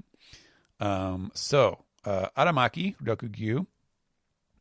He worked. So all right. So he has some names for places here, and I haven't had enough time to do like research or to figure out if these are sly references to something. But so I'll just kind of give you them as is. He was in the South Blue. He was a police officer in a kingdom, of course, in a kingdom called the Taya Kingdom, Taya. But he caused an incident involving women, which we know he is a bit of a philanderer, and was put into prison. He was imprisoned in his country, but the word of his unbelievable strength, the reputation that he had, reached the government's ears, the world government's ears, and so he was selected to join the Navy and was instantly put into the. He was given a promotion to the rank of admiral. So from prison straight to Navy admiral, which is pretty crazy.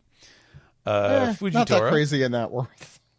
Yeah, maybe. Yeah. Fujitora Isho was in the kingdom of on the island of Soljato, which would be like Twin Snakes Island in the West Blue, where he lost he was in a gambling den and he lost big and was forced to work as a bodyguard. And the government paid a great sum to basically pay off his debts. And then they basically bought his custody. So, one form of enslavement to another, I guess. Isho, previously, before this, that was how he came to the Navy. But before that, Isho was on the Grand Line. He was the former, I guess, head. You might call it like the head of military police, let's say, for a country that did exist called the Aoi Okoku, or the Aoi Kingdom, which basically looks like blue. That's Aoi, AOI. It's not when you get like a bruise. And that's my dad joke for this. Yeah. Yeah, not Yaoi, it's Aoi. That's my island. Yeah. Draw that one, Brodsky. So he was the former chief of the police force or military police force there. And when the Aoi Kingdom fell to ruin, I know it sounds funny. All I can hear is Yaoi Kingdom. I know all I could hear is Aoi Kingdom. So when it fell into ruin after a war, he basically became he was essentially turned into a war criminal because of that. Yes, the Yaoi Wars. We all remember those. Dark times. Many perish. Yeah, begun the Yaoi Wars have. And that's how we'll start the Thunderdome next time. Yeah, begin the Yaoi Wars. So basically, that's how the government was familiar with him, because they knew him as a wanted criminal, essentially. So yeah, basically that's how they were on the radar of the government and how they got recruited. They got drafted to be admirals. Like I said, so yep, there you go. That's it. That's all for this volume. See you next time. So I will say to that one specifically, I expect AO3 to create the Yaoi Kingdom and have Fujitora be as the same exact role, but just like Captain a of the complete military police, literal straight man in this kingdom. Listen, lower door Fujitora. I'm okay with that. Approved. I think it would be a very interesting and fun story that I'm not going to read probably. Anything else in the volume? After that we have, I'm just going through the pictures that Kirsten gave us. It looks like after that we have a coloring corner, one of the black and white. This is the color spread with the it's the ice cream color spread with a giant Nami, but it's not the one where she's licking the cone. It's a different one. There's two. There's two. This was the one from this year, I believe. Yeah, no. The more recent one. It is recent. I think we had Joey on for that one, maybe. I remember they were all complimenting it, and it's a perfectly fine. I'm like, we did this. Why are we doing this again? Giant Nami is why. Yeah, I know. Brodsky, I guess so. And then lastly, go back to Yaoi Island. Get the Yaoi Kingdom. Yaoi Kingdom. Lastly, we have a little bit, since I guess this is the first volume out since the what was it, the Tudum Netflix event. We have all of the headshots of the various actors who have been cast so far for season 2 of the live action One Piece. So they get their little moment to shine here in the at the end of the volume among all the ads and stuff. And we also have the of course the picture of Chopper looking away from the camera at the panel, the convention panel. Yeah. And, no, that's not convention. That's supposed to be the table read, I think, right? That's I think. Oh, was that it? That's right. Yeah, that makes sense. Yeah, because they had that in the. It was like a sneak. All peek the bottles of water on the table. Yeah. Still got one fear. All I gotta say is Detective Pikachu and Sonic. It's looking like it. Don't fuck this up. Yeah, don't fuck this up. I will say, I do think it's very cool that they did the Oda box thing where they put the katakana over like the font of the name, just the way that they do in the manga for all of these actors, which I think is very funny. Really cool. You can't even read half of them, which is also funny. But I mean, they're not reading the like English names. Yeah, yeah. This is like life goals. Like if I could somehow get my name into an official thing done like this, that would be so. As amazing. Long as it's not the shitty fonts he's been using recently. I agree. The wacky ones, yeah. Yeah, I was just now thinking, should I be posting this and sending this to all of these actors? Because I think they would probably flip. I mean, I would, as you said, life goals. Because I don't know if they've seen this since it just came out. I think that's it for the volume, right? So excited for Crocodile. And we're probably not getting a ton. Well, but I mean, I guess we'll see. Who the hell knows? He's got some important scenes in the pre-Alabasta stuff. So yeah, not a ton. I would assume. Okay. Let's put it this way: if they don't have a Mr. Prince talking to the taking reservations at the shitty restaurant call with Crocodile, then we riot. That's all I'll say. Yeah, there's a bunch of those scenes that need to be in this season, which I think is gonna be from Twin Capes to Drum Island, right? I think that's what That's what it sounds like. Yeah. Yeah. Well, I mean, we know we're getting to Drum Island because Chopper's here. Yeah. So and don't we get Logtown as well? Are we gonna get that iceberg? The filler episode. Filler Man.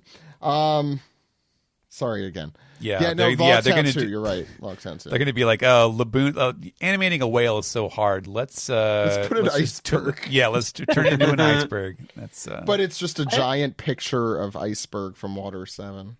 That shows it. Okay, now I'm really taking it too far. That's a hat on a hat. That'll be my next. You'll see me freak out if we ever get to there because like iceberg also and Paulie. Got to see what they look like. Yeah, those. But again, I need to be in the room when they decide who plays Marco because for reasons. I can't even tell you how far away from that. Yeah, how many years? Yeah, and there's a lot of ifs to even getting there. I know, but like success, I'll just keep putting that into the world. Well, they do have. Wasn't his like really shitty pre-glow up version in the Rockstar scene? Yes, it was volume 25. So I guess that would be next season. Away. Yeah, if they do that. And I mean, they do change things up a bit, though. I will say tangentially, I've looked up like the One Piece Google Trends because it's always a fun way to see its popularity in the United States and worldwide or whatever country. Mm-hmm. And the one biggest spike was the week that it came out on Netflix, the live action, nice. Which I was like super. That makes impressed. sense to me. Yeah, no, it makes perfect sense. But like at the same time, One Piece is so enormously popular on its own that I was surprised that was the case. But listen, the live action got people that we could never convince to watch One Piece to start. Yep. I mean, moms in general, but like also just like. It was a smaller thing for people to grasp onto, and then they dive into the the full world. And to be fair, this entire cast is mom oriented. That's what I'm saying. Like, if the moms if they're not ready for season 2, that's why we got Joe. We got Joe. You have to say Dick Ritchie. Yep. They knew they were like, we have to do this. We have to. Yeah, he's perfect. I'm looking forward to that. Yes. I'm looking forward to all of them. Robin looks I'm sorry, Ms. All Sunday. Yes. I don't want to spoil anything. Spoilers. Yeah, jeez. Yeah, I'm excited. They all look good. I mean that figuratively and literally. Okay, so I think that does it for the volume. Let's get into the SGS now. I hope I'm not confusing anyone. And then we'll round off 2 hours later. So we'll see you on the other side. I'll see you soon. So long. Yeah, Steven, you will stick around and go back in time and record it.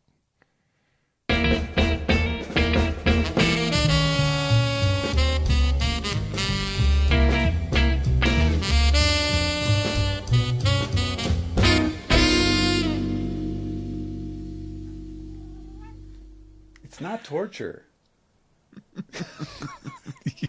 God, you would think. That first one, you really, really perturbed him, didn't it? Yeah. Hi, you gonna come over? You can go back. Nothing's happening. God, that reaction is like, he's got to be the only like cat that acts like a dog. He's just like, Goshujin-sama, daijoubu desu ka? Yeah. Pretty much. This is the SGS. My name is Steven.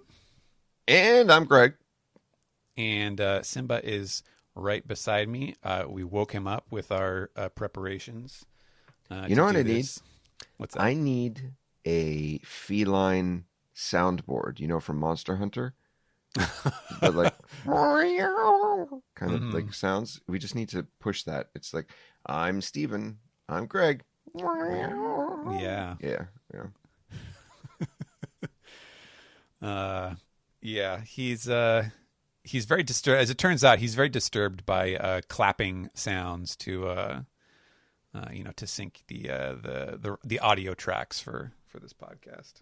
I don't know if they've ever been included on like extras or something. I really don't know. I don't know to what extent they use pre and post material, but like it is so super cute every time, to almost like clockwork.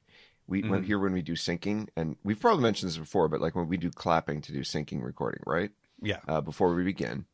And every time, almost without fail, if Simba is in the room, whenever Steven claps, you just hear like far in the background, like just off mic. And it's so cute because I was just saying before we started, he's like the only cat that's like a dog who just like comes over and is like, "Are you okay, master?" Yeah, that's what he does. He got out of his little bed and came over, and now he is, rubbing against the side of the chair, like looking for attention. So he will get bored soon. But we do have some catching up to do a little bit. How you been recently, Greg? Doing quite well. I was just talking about, Monster Hunter. Oh yeah, the beta. The beta is out for Wilds, and it is wild. It is super fun to play. Cool. Super glitchy too. So I hope fun. Some of those things get worked out by February. But it is super fun. And as someone who was mocking the PlayStation Pro, it's just like, crap. Do I have to get it now? Because I just want to play it looking really nicely. I heard that the frame rate is a little rough. It's pretty gross. So, but that is what it is. I wanted to play Final Fantasy VII Rebirth in slightly better quality anyway. So I've been waiting. Oh, there you go. Waiting for that as well. But other than that, how is the real world going? I can tell you this. This is a major development. This was really exciting for me. About 10 minutes ago, I realized that I bought a burrito at Starbucks and I left it on the kitchen counter last night. So I just had the world's greatest cold burrito. I mean, it was awesome. I mean, hey, if you can get a burrito at Starbucks in Japan, like that's probably the best you're going to get for 1,000 miles at least. Yes. Very true. And that's coming off a night of we went out to a Korean restaurant last night. And I was not begrudgingly, but I was kind of like, I don't know. I felt like my wife was looking down on me because she this whole time she was raving about this Korean restaurant. And I was just like, oh, cool, yakiniku. And she would always be like, Korean restaurant. And I'd be like, cool, okay, so yakiniku. And she was like, Korean restaurant. And it like never sank in. And like last night I was like, so where's the yakiniku place? And she's like, you mean Korean restaurant? And I'm just like, what? There's a difference? Oh, God. Okay, I'm sorry. So we went to this really like, it looked like somebody cut and paste a Korean TikToker into a restaurant. Like, I mean, it's just like that was the whole like setting. It was just like this blue light and like heavy reds and purples and blues throughout the whole place. And it was just all like cheese and meat dishes, which are fantastic. Mm-hmm. But it was so expensive. Everything was super expensive. It was like one. Oh, I don't know if you have this or it's popular in the States. Yangnyeom chicken. Do you know what that is? Or I'm not familiar. No. Okay, so it's just like sweet and a little bit, just a little bit spicy. Not anything spectacular. I mean, like the mild spicy kind of sauce, Korean sauce. And like one chicken wing was 200 yen. So it's like, I don't know. It's worthless in dollars right now, but I mean, it's like basically $2 over here. Uh-huh. And I was just like, there's no way I'm paying for that. And I got this like pancake and ice cream dessert thing. And the image like looks, you know, on the menu is like this big, like pancakes. Mm-hmm. It's hottokun, I think it's called. And I was just like, oh, that looks great. And I was like, 700 yen, like, you know, basically $7 over here. I was just like, oh, it's got to be big. It's got to be huge. It comes out on this little tiny plate. Mm-hmm. And I'm just like, okay, all right, we've been had here. So probably never back there again. But it was good. It was good. I think we'd be better getting it out of like, what do we call them in New Jersey? Grease trucks, like the food truck style. Food truck style, yeah. Mm-hmm. I think we'd be better just buying a ticket to Korea and getting the food over there. So that has been my food sojourn. You're all up to date on that. Nice. Stephen, how have you been? Gosh, I've been okay.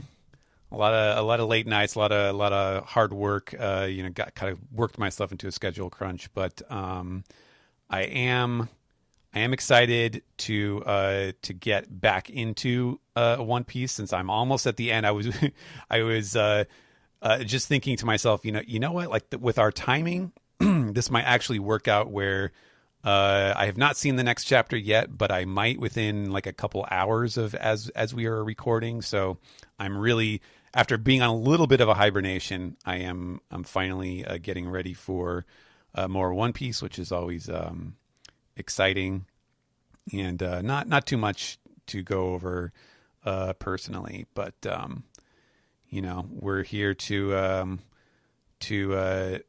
soothe you to sleep for all you U.S. folks anxious about presidential elections and things like that. We are here to be the calming podcast that will soothe your frayed nerves and everything else. Greg, I did want to give you a little chance to talk since the last time we've done this. It is live now, at least partially. And me and Zach were talking about this last week, telling people about the end of One Piece, which you have, has been a pet project of yours for a long time. And I kind of gave a description of it to Zach, or we were describing it, and I think I said I described it as, if you read this whole thing that Greg has written, and it's still being uploaded in parts, so it's not all out yet, but if you read it all, you're going to learn so much interesting and completely useless information.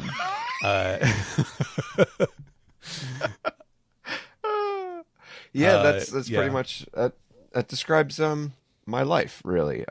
Interesting and completely useless. No, it has been a pet project of mine for about 2 years because, as I've mentioned many times, and I've had some health woes over the past number, not even few anymore, but number of years, and I've been able to work through a great deal of that, and still, living with stuff, but working through it, living through it, and being just fine. And part of coming out of that about 2 years ago, I think, just from now, I think it was like probably November of 2022 is when I was just like, I really have not done anything that I really enjoy or personally love about One Piece. Everything has just been like it's been work for One Piece, and nothing that I used to do, like the author comments. That was a project that took several years to do. The like crew summaries, or counting the number of times that Luffy did this attack, or the mistakes that Oda made. I hadn't done anything like that in a long time, probably close to 10 years at that point. So I was like, I got to do something that's just kind of for me, and like I don't care who sees it or how many people see it or whatever. It's just I want to get it out there and have fun with it for myself. And something that's, like you said, like has valuable information, but like only the people who want to like savant level analyze the series could ever make use of. Yes. Not something that's just like catchy and out there in a quick Facebook, I don't know, kind of, what is it, clickbait kind of thing. It's no, you really have to go through all of this and digest it to understand and appreciate a lot of the finer details of what's been going on and what has been swimming around in Oda's head for the past 27 years or so, in terms of how he's handling the length of his series. And it's finally out there, as you said, partially. Parts 1 and 2 are out there right now. I think for a lot of people, part 2 and what I'm working on right now, part 3, just it's all together. I'm just doing the final editing. Those will be the majority of what people maybe have not read or read in entirety in terms of Oda quotes, because it's just this massive collection of quotes that I not only went through and translated or retranslated one by one, but then also tried to go into detail with each and every one of them about where Oda was at the time, what's interesting about it, what was going on in the series at the time, what people who've just recently picked up in the series in a couple of years have no idea about what's going on in the One Piece history at that time. Right. Like why would he be talking about this at this time? Well, it's because, there's a movie coming out, or there's going to be a big push, and he wants people to think a certain way about it. Like, you break it down, each of these things, what is going on in the series. Yeah. So that's been a great deal of fun for me so far, and everybody who's been involved in the release, the people who did pre-reads, like yourself, the One Piece team, and Zach, who's been on top of it with doing the uploads, and Kirsten, who's been doing editing for me, for Zach, for me, and everyone's just been really wonderful, and it's been zero pressure, and it's been a lot of fun to get out there. So if you do have a chance to read it, I hope you do. On the other hand, like, it's one of those things where like I said, it's for me. So I hope it goes out there. Not many people read it or know that it's there. And then years down the line, people rediscover it, or it's like, it's found somewhere, and people are just like, holy shit, this was out here the entire time. Like, that would be really fun. I got to admit, but yeah, we have parts 3, 4, and 5 coming. Okay, and 5 parts. I guess I'll tease here just a little bit, is because I haven't said anything on Twitter publicly about what parts 4 and 5 are, but part 3 is the second half of the Oda quotes. Part 4 is going to be quite dry because it's talking about the exciting world of what Saishu Sho and Saishu Kai means. It's like 10 pages on a Japanese term, but it's all very important. So yeah, if it's interesting and completely useless at the same time, just as Steven said, you know what? Can we put that in the review? Quote: interesting and completely useless, Steven. Yeah.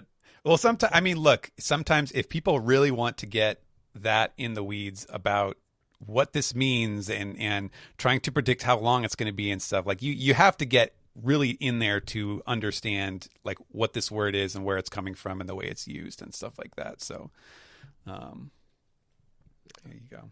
But that's that. And then the final part will be probably what the majority of people want. And I didn't do this on purpose. It wasn't like I'm going to hold this off just so that, you know, the people can read this one last, but it's probably the quote unquote crowd pleaser.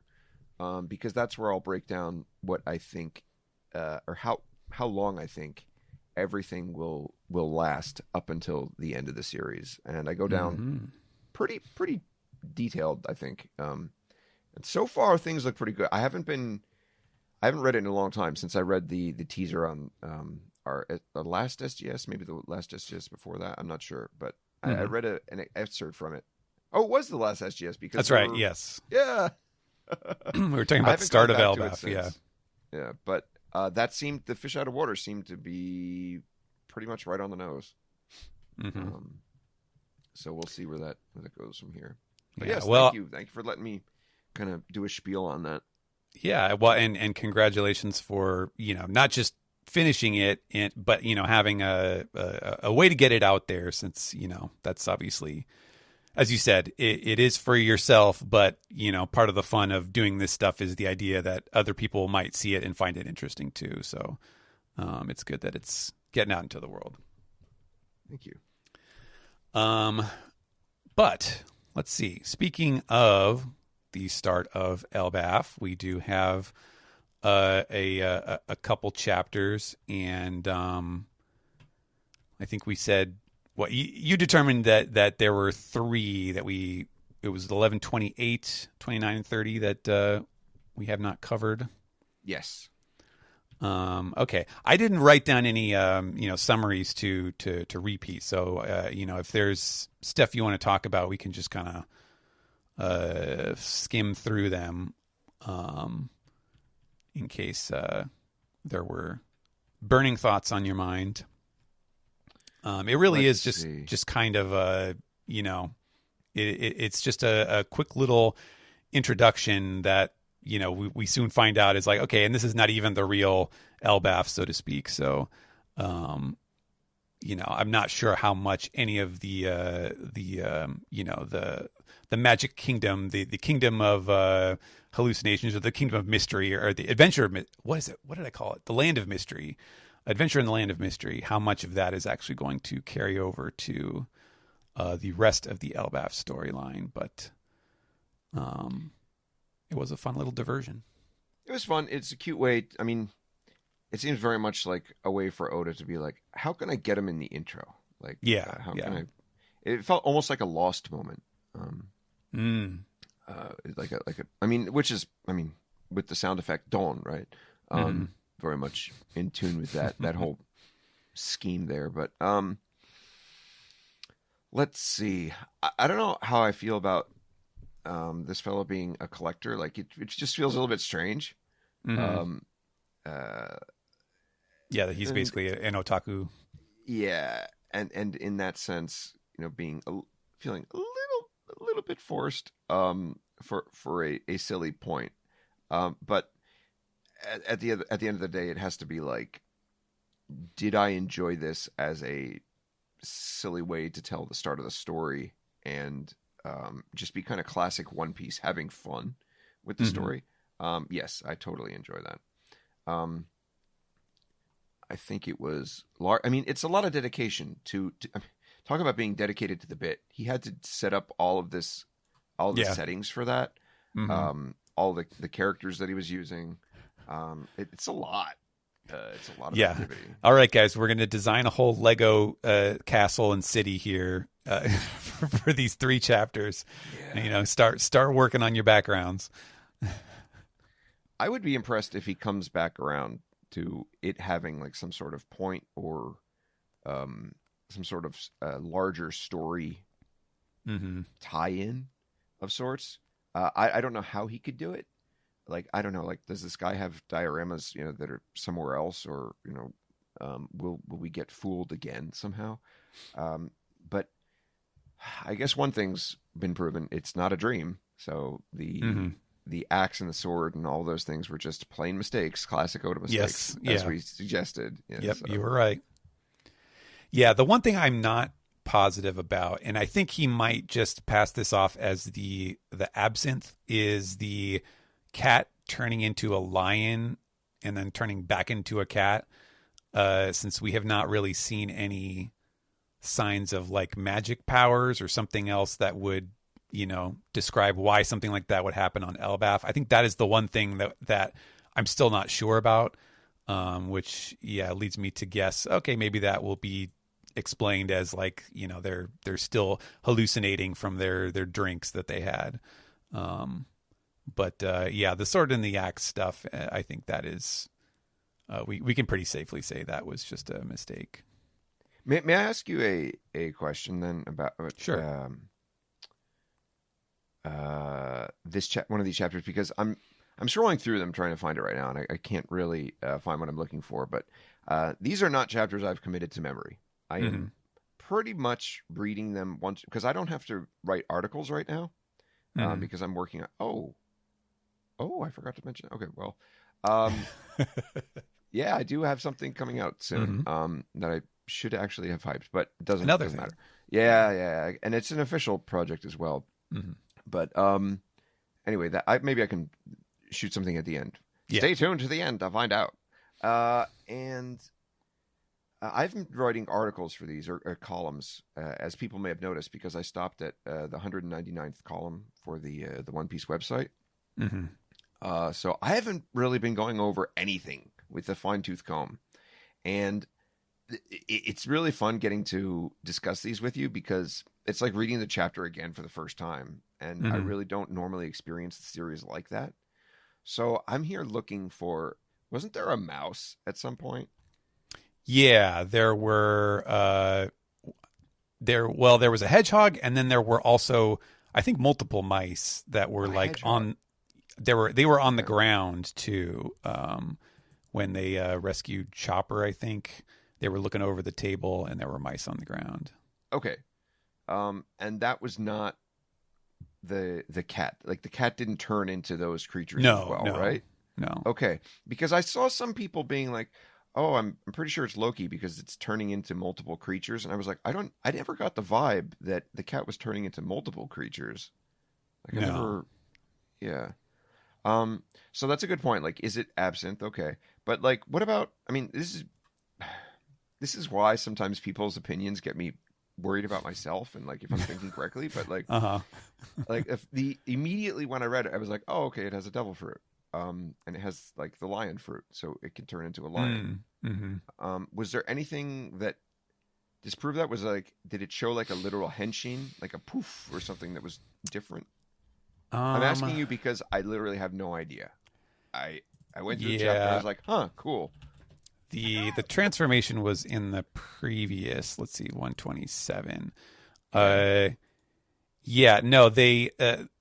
what happens is the cat smashes through the model castle, and then Nami and Usopp fall, and then there's like a fade to black, and then they wake up, and then it looks like a lion instead of just a cat. So like, it has the broader nose and like a big poofy mane and everything. Right. And that's just how it appears. And then the monster trio show up and they pummel it. And then there's a little sequence where the lion falls over, and then he goes shoo-doo-doo-doo-doo, and it shrinks down into the cat again. So that's where I'm like, okay, that's an interesting choice to to depict it through a few panels, transforming back into a regular cat. But again, I don't know. I can't say for sure that he does not have a devil fruit of some kind. But it could also be, their minds running away with the. So here's my thing, and I think vaguely we discussed this before, but Nami's looking up at it. She sees the lion, mm-hmm. and from Zoro's perspective, we're seeing the lion being attacked, and it literally goes shoo-doo-doo-doo-doo. Mm-hmm. Since we're switching perspectives, I do not have a reason to believe that Oda would have multiple people have the same hallucination.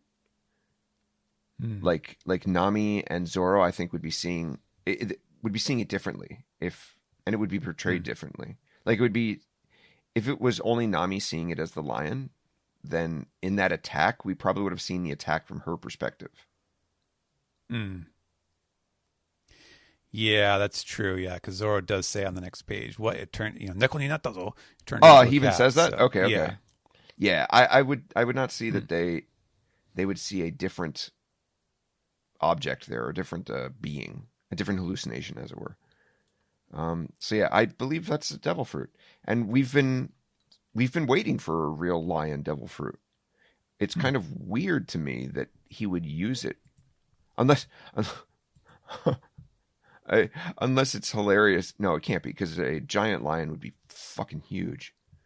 Yeah, it's got to be a cat. It has to be a cat that ate a lion devil fruit. Yeah, I would agree with that. Yeah. Which is so funny to me. I mean, they do, lions are so important. Like, I've been waiting for the lion devil fruit for a fucking long time for him.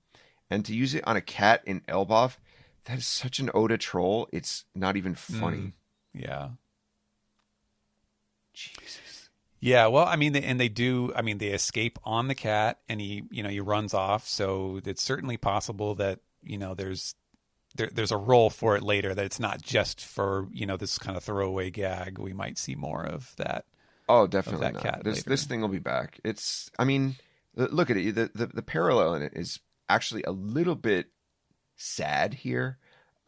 Because it's so on point. Like, what was the first thing that Luffy found when he was on the beach in Wano? It was like literally like it was the Komachio, yeah. Komachio, right? Mm-hmm. Komachio. It's almost exactly the same thing. Like, what's a giant creature plot device that can help our characters storm through whatever it is to get into the plot? Mm-hmm. Almost exactly the same thing. It was a dog there, or whatever. Komachio. Yeah. And then lion dog, and now a lion. It's lion dog, and now a literal lion. Lion cat, yeah.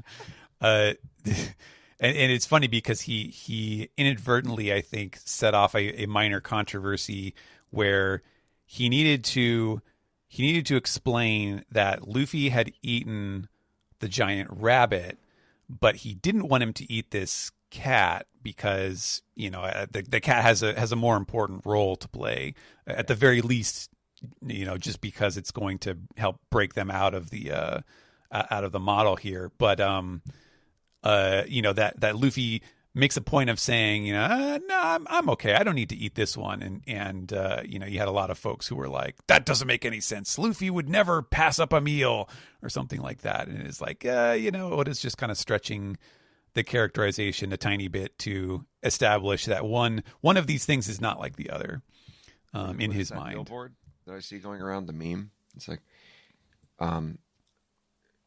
eating meat, is it the best thing? Where do you draw the line? And it's like the animals in a row. Have you seen this? I'm not sure if I know what you're saying. Okay, all right. There's a billboard going on, and it's like, okay, well, now we know where Luffy draws his line. It's probably at the cat. Yeah. So. Yeah. Well, this is it. You just said it though. You were like, dog, lion, dog, and or cat, lion, and now lion, cat. Doesn't that remind you of the old like cartoon? It's like cat, dog. Cat, dog. Like, yeah. Yeah. Lion, cat, lion, dog.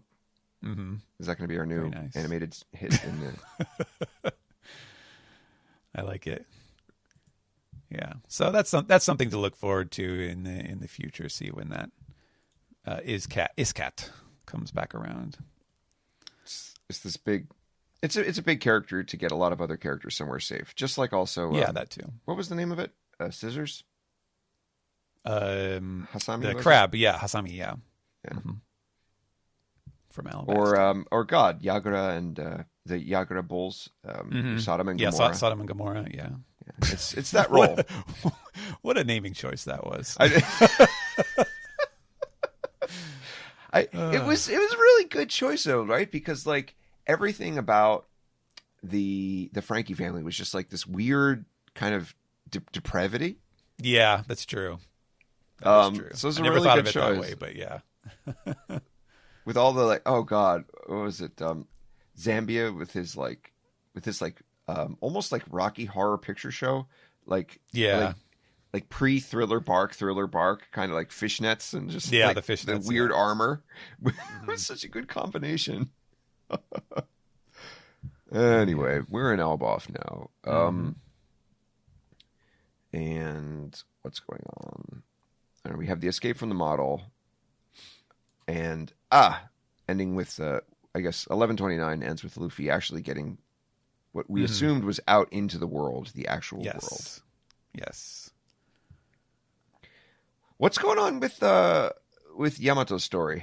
I'm gotta say I'm not totally invested in it yet. I'm just reading. I'm probably at this point, if I went through and read each week in a row, I'd be like, there's some interesting things going on. But this is the first time like the weekly event has really captured my attention. Yeah, well, we've had a lot of like, so and so has been kidnapped. The girls at the dango shop, like the Kanban Musume style girls, have been kidnapped. Minatomo is missing. So there's been a lot of like, just random things that pop into your head and then they just go right out. And then the next week it's a completely different event. So you don't think about it because there's no resolution. So I don't know. I think we're getting closer to that since now we are actually seeing a shadowy arm here, taking which sword is this again? I forget.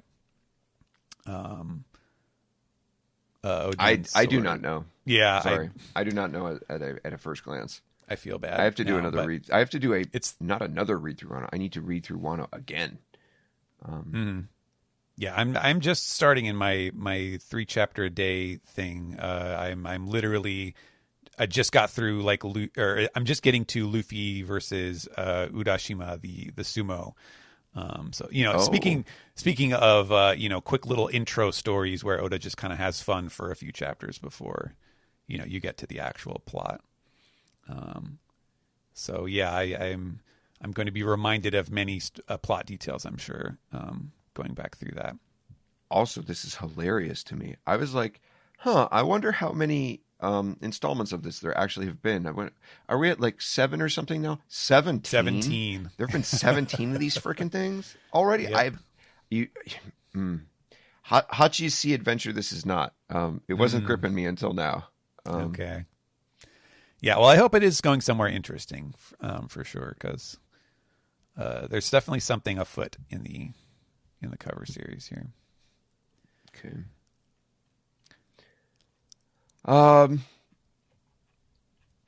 Can I admit something really embarrassing here?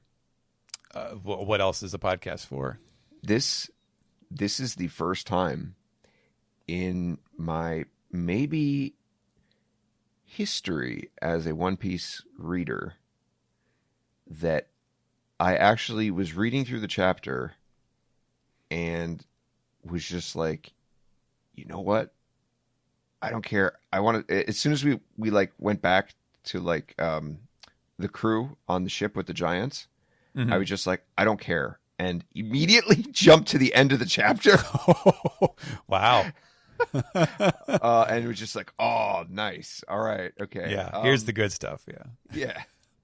I think it's the first time I've ever done that, because I was just like, you're just pulling it out a little, stretching it a little bit too thin here. I gotta see what's going on here, where we end up.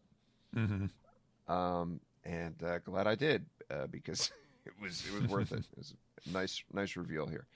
And just as we were talking about, like the tree, Yggdrasil.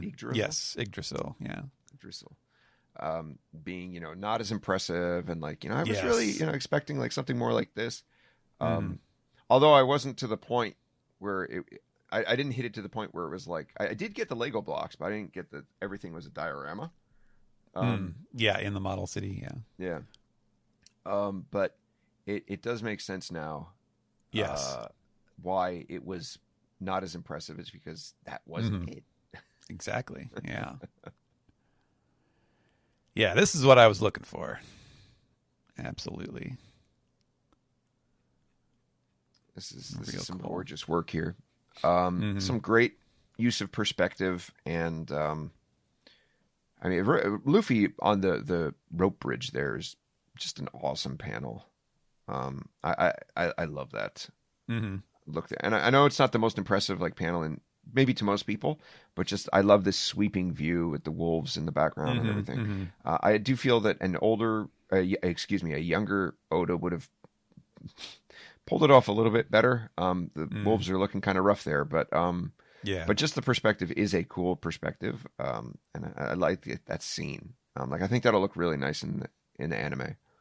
Yeah, I agree.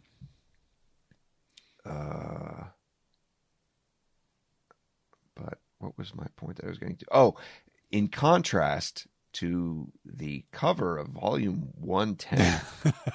All right. I was wondering if we would get to that, since I know you had some thoughts on that. Oh my God. Okay. Is it just me? Is it just me? I'm looking at like some of them respond. I did a tweet yesterday where I was just like, yikes.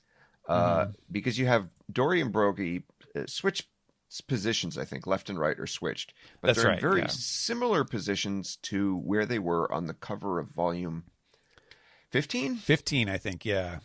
Okay. And it's honestly, it's like looking at year 1 of an author and like year 20 of an author. Like it's the reverse of that. They look so rough in this. To me, they look so rough in this new volume cover that it's incomparable almost. And I cannot believe that we're seeing the work from the same man. I don't know when that would have been. 99, 2000. 2000 maybe, yeah. 2000, yeah, sounds about right. Yeah, maybe about 2000. Maybe 2001? No, that would have been Alabasta. Yeah. 24 years later or so. I don't know. Tell me, Stephen. Tell me that I'm the jerk here. Tell me that. No, I literally said, and I didn't know what the popular opinion. In fact, I still don't really. But I was venturing, a comment or two where I was like, this is not going to be one of the more memorable covers. Okay. And yeah, I mean, I think really that comparison to the volume 15 cover shows you a lot, because that one it has a perspective to it that makes sense. Like you can see that the giants are much larger, and their weapons are stretching like off the edge of the cover and stuff, because they're so much larger and they're way overhead of where your perspective is and stuff. And yeah, I don't know if Oda considers them to be like on separate like perspective planes in the 110 cover, but if he does, like, it does not read that way at all. They just look like they are normal sized characters, the same as Luffy and Bonnie. They look in every sense they look ridiculous to me. The line work is Oda's done a really good job, I must say, in recent years for his color works, to keep them as quote unquote traditional as possible. Like, you can tell that he puts a great deal of time into both the chapter color artwork and the volume cover work. Yeah, he's not using the paint bucket tool there. Yeah.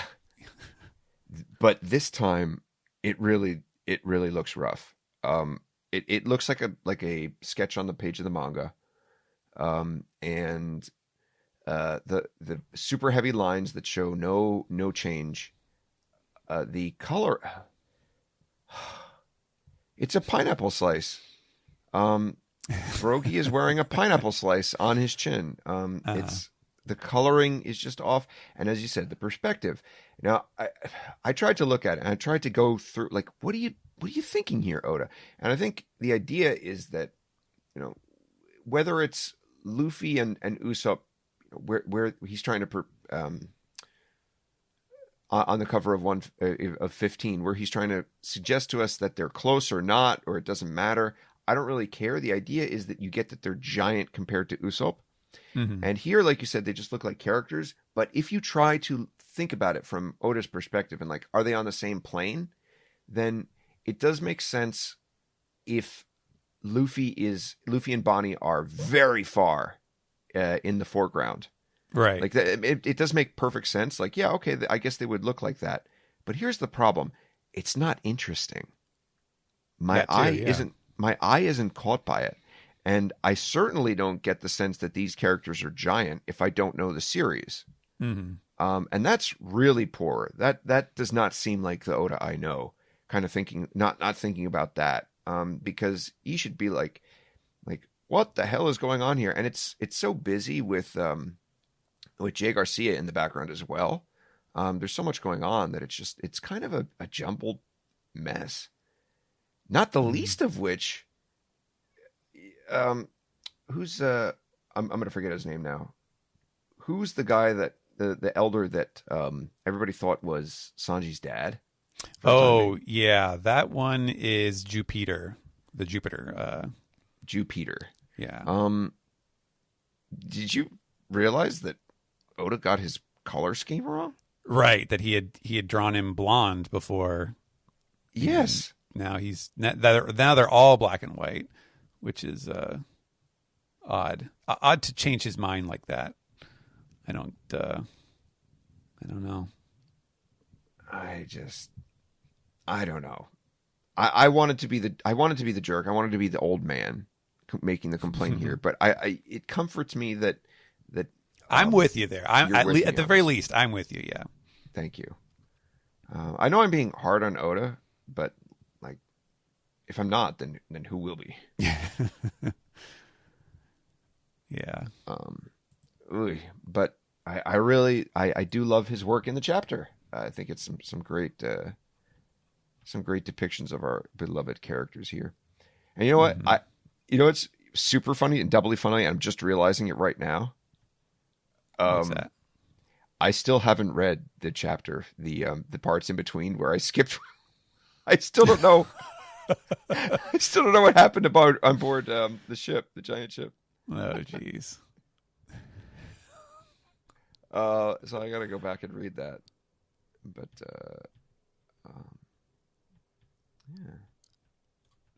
Oh boy. Okay, so we got our reveal of Loki. Mm-hmm. Your thoughts, sir? And I maybe you talked about this on the podcast already, but I have not heard your thoughts, and maybe some of the listeners have not heard your thoughts. So I would love to hear. Yeah, no, I was not on the recap for that one, so okay. I think he's great. Okay, I do love the design. I'm gonna say I love it in the sense that it really does feel. I think what did you say? He's the new Katakuri as the coolest character ever designed. It does really feel there is something about it, and I say this. I say this with all the love in my heart, but he does have that feeling of like this is someone's fan art that they drew that is way impossibly cooler than the character is actually going to be. And I know that Oda's gonna, he's gonna give this guy some dumbass, thing about him that makes him very goofy, as well. But between the horned helmet and like the goatee and like the big cocky smile and the blindfold and everything, like, yeah, he's got all of the like cool little style points for a big badass looking character, and it's fun. I did not expect this, so good on you, Oda. You got me there. Yeah, this is another case against Oda's silhouettes. I think they should be illegal. Oh, yeah. At this point. Yeah. He drew him as like looking like an ogre or something, like just like a big round blobby thing with two, eyes in it before. So nothing like this. And what would be great? This would be a fantastic troll, and like especially like part of Loki's like backstory. And I don't think he's ever done this before, but it would be super funny. I mean, really funny if he worked it into Loki's backstory that like Loki was actually, he looked like that and he just had a growth spurt and like, or he hit puberty. Yeah. I like that. That would be pretty funny. Yeah, I'm with you. We have our new category edgelord here. With the nice, he's got the sleeve tattoos too. Oh yeah, they look like tattoos at least. Yep. The King Skull. Excellent work here. I love the perspective. You get a very clear sense of how large he is. Yes. The big goofy looking boots here are actually threatening for once. His giant boots are usually really derpy looking, but they look great. No, he's got the whole Bellamy thing going on with the tongue hanging out of the mouth when he's talking. Yep.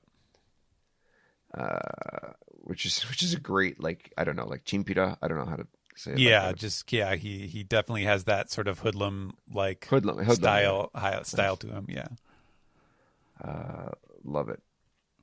Yeah, and... for all of the issues with other scenes where things might not, like the perspective might not really impress the giant part of the equation, like he nailed it here. This is definitely doing it right. What if he just had like his eye like location in the very last panel where he says Loki is like it has this like sort of glow to it, right? Like a glowing eye. Yeah. How great would it be if he just had like googly eyes? Yeah. Man. All right. Sorry. As I said earlier, like the fact that he does look so cool just makes, like, I just can't wait to find out how Oda's going to undercut this, because it's probably going to be something really intensely silly, if I had to guess. All right, and our look at the real Elbaf, which is it's so cool that he put like the castle that they're in the shot of the island, so we get the perspective. Right. What a great job, because this is maybe the first time, and this is talk about interesting / useless. Every time we see an island for the first time, Oda makes sure to add the cruise ship because it gives us a perspective for the size of the island. Well, what do we not have this time? We don't have our ship. So we see the castle where they were, and they're going up the rope bridge, and that gives us the perspective that we need, that we're lacking. What a fucking baller move on Oda's part. And I doubt many people would realize this, but you read it and you subconsciously realize how large the island is. But every time, that's something that he's done. And without the ship, he's able to now do this with the perspective, showing this giant castle, this fantastically large rope bridge that he's doing these cool angle shots on. And there it is on Elbaf, this tiny little blip on it. Oh, it's like fucking Elden Ring meets God of War. It's kind of like, I was thinking back on, like, an arc like Fishman Island, I think is maybe like the most obvious to me. That's like the go-to example of when there is an arc with a specific location that, for whatever reason, he just never really gives you like all you need is just some particular establishing shot or something that kind of shows you, like you were saying, the scale of like where we are and where we started and where we might be going and how it generally fits together. And if he didn't put that there, if you didn't have this little castle and the drawbridge where you could see, oh, that's where, you know, Luffy and or at least where the others are. I'm not sure where Luffy is right now. You know, they're like, it would just be like, okay, well, where are we? Are they in these icy mountains on the bottom? Are they in the middle of the tree where you can see there are, you know, castles and buildings and cannons and all that stuff? You know, like, how are we supposed to fit this all together?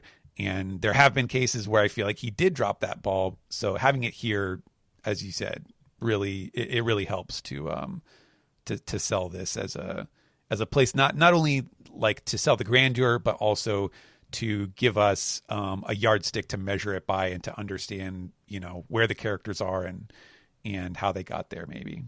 Yes, it is. It's very kind of him to do that, first of all, because it gives us plenty to chew on in terms of size. Yeah. But it's also just a great choice as an author. Mm-hmm. I love it because I was like, how's he going to do it without the ship? Okay, all right. Mm-hmm. There's a lot that could be discussed about this last panel, and I won't try to gush too much, but mm-hmm. I really do enjoy how I don't know if this is a retcon or not, and I haven't gone back and checked specifically because I actually wanted to digest this with you. Mm-hmm. But previously, what could have been assumed to be trees that were in Big Mom's flashbacks of Elbaf, mm-hmm. yes, and other flashbacks we've had, have turned out to not be trees, but in fact mm-hmm. waterfalls coming off the tree. And it was just a simple case of perspective being flipped on its head. Mm-hmm. We had these very tree-like structures in the top, leafy structures, and mm-hmm. a thin line coming down straight out of it. Right. And very easy to assume that was a tree, but no, they are in fact waterfalls. Thoughts? Do you think this was retconned, or he was just like, what do you No. I think he knew that because we did see, because I was recently, I read through Whole Cake Island very recently, and that's kind of where we see the most, prior to this point, that was where we saw the best kind of view of Elbaf. And we did see, I think there was one panel where like the very side of the panel was the trunk of Yggdrasil. And then there was another one where you could see, you know, somewhat clearly, or at least, you know, it was a detail that was meant to draw the eye. You know, like you said, the sort of faded vertical line, and it looked different to me. So I remember like thinking, okay, that's a different detail, and I'm not sure what to make of that. So yeah, I think that was part of his initial design of the tree. So I would give him credit for that one. I think he nailed that. Okay. All right. Because here was my thought. Mm-hmm. Why it didn't necessarily have to be that is because when he showed Yggdrasil mm-hmm. in the flashback, it was a silhouette. Mm-hmm. And Oda in silhouettes. Right.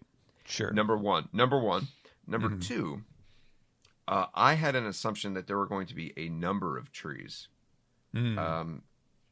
dotted out, and Elbaf was just going to be so massive that like what we were seeing as those thinner lines were just other trees.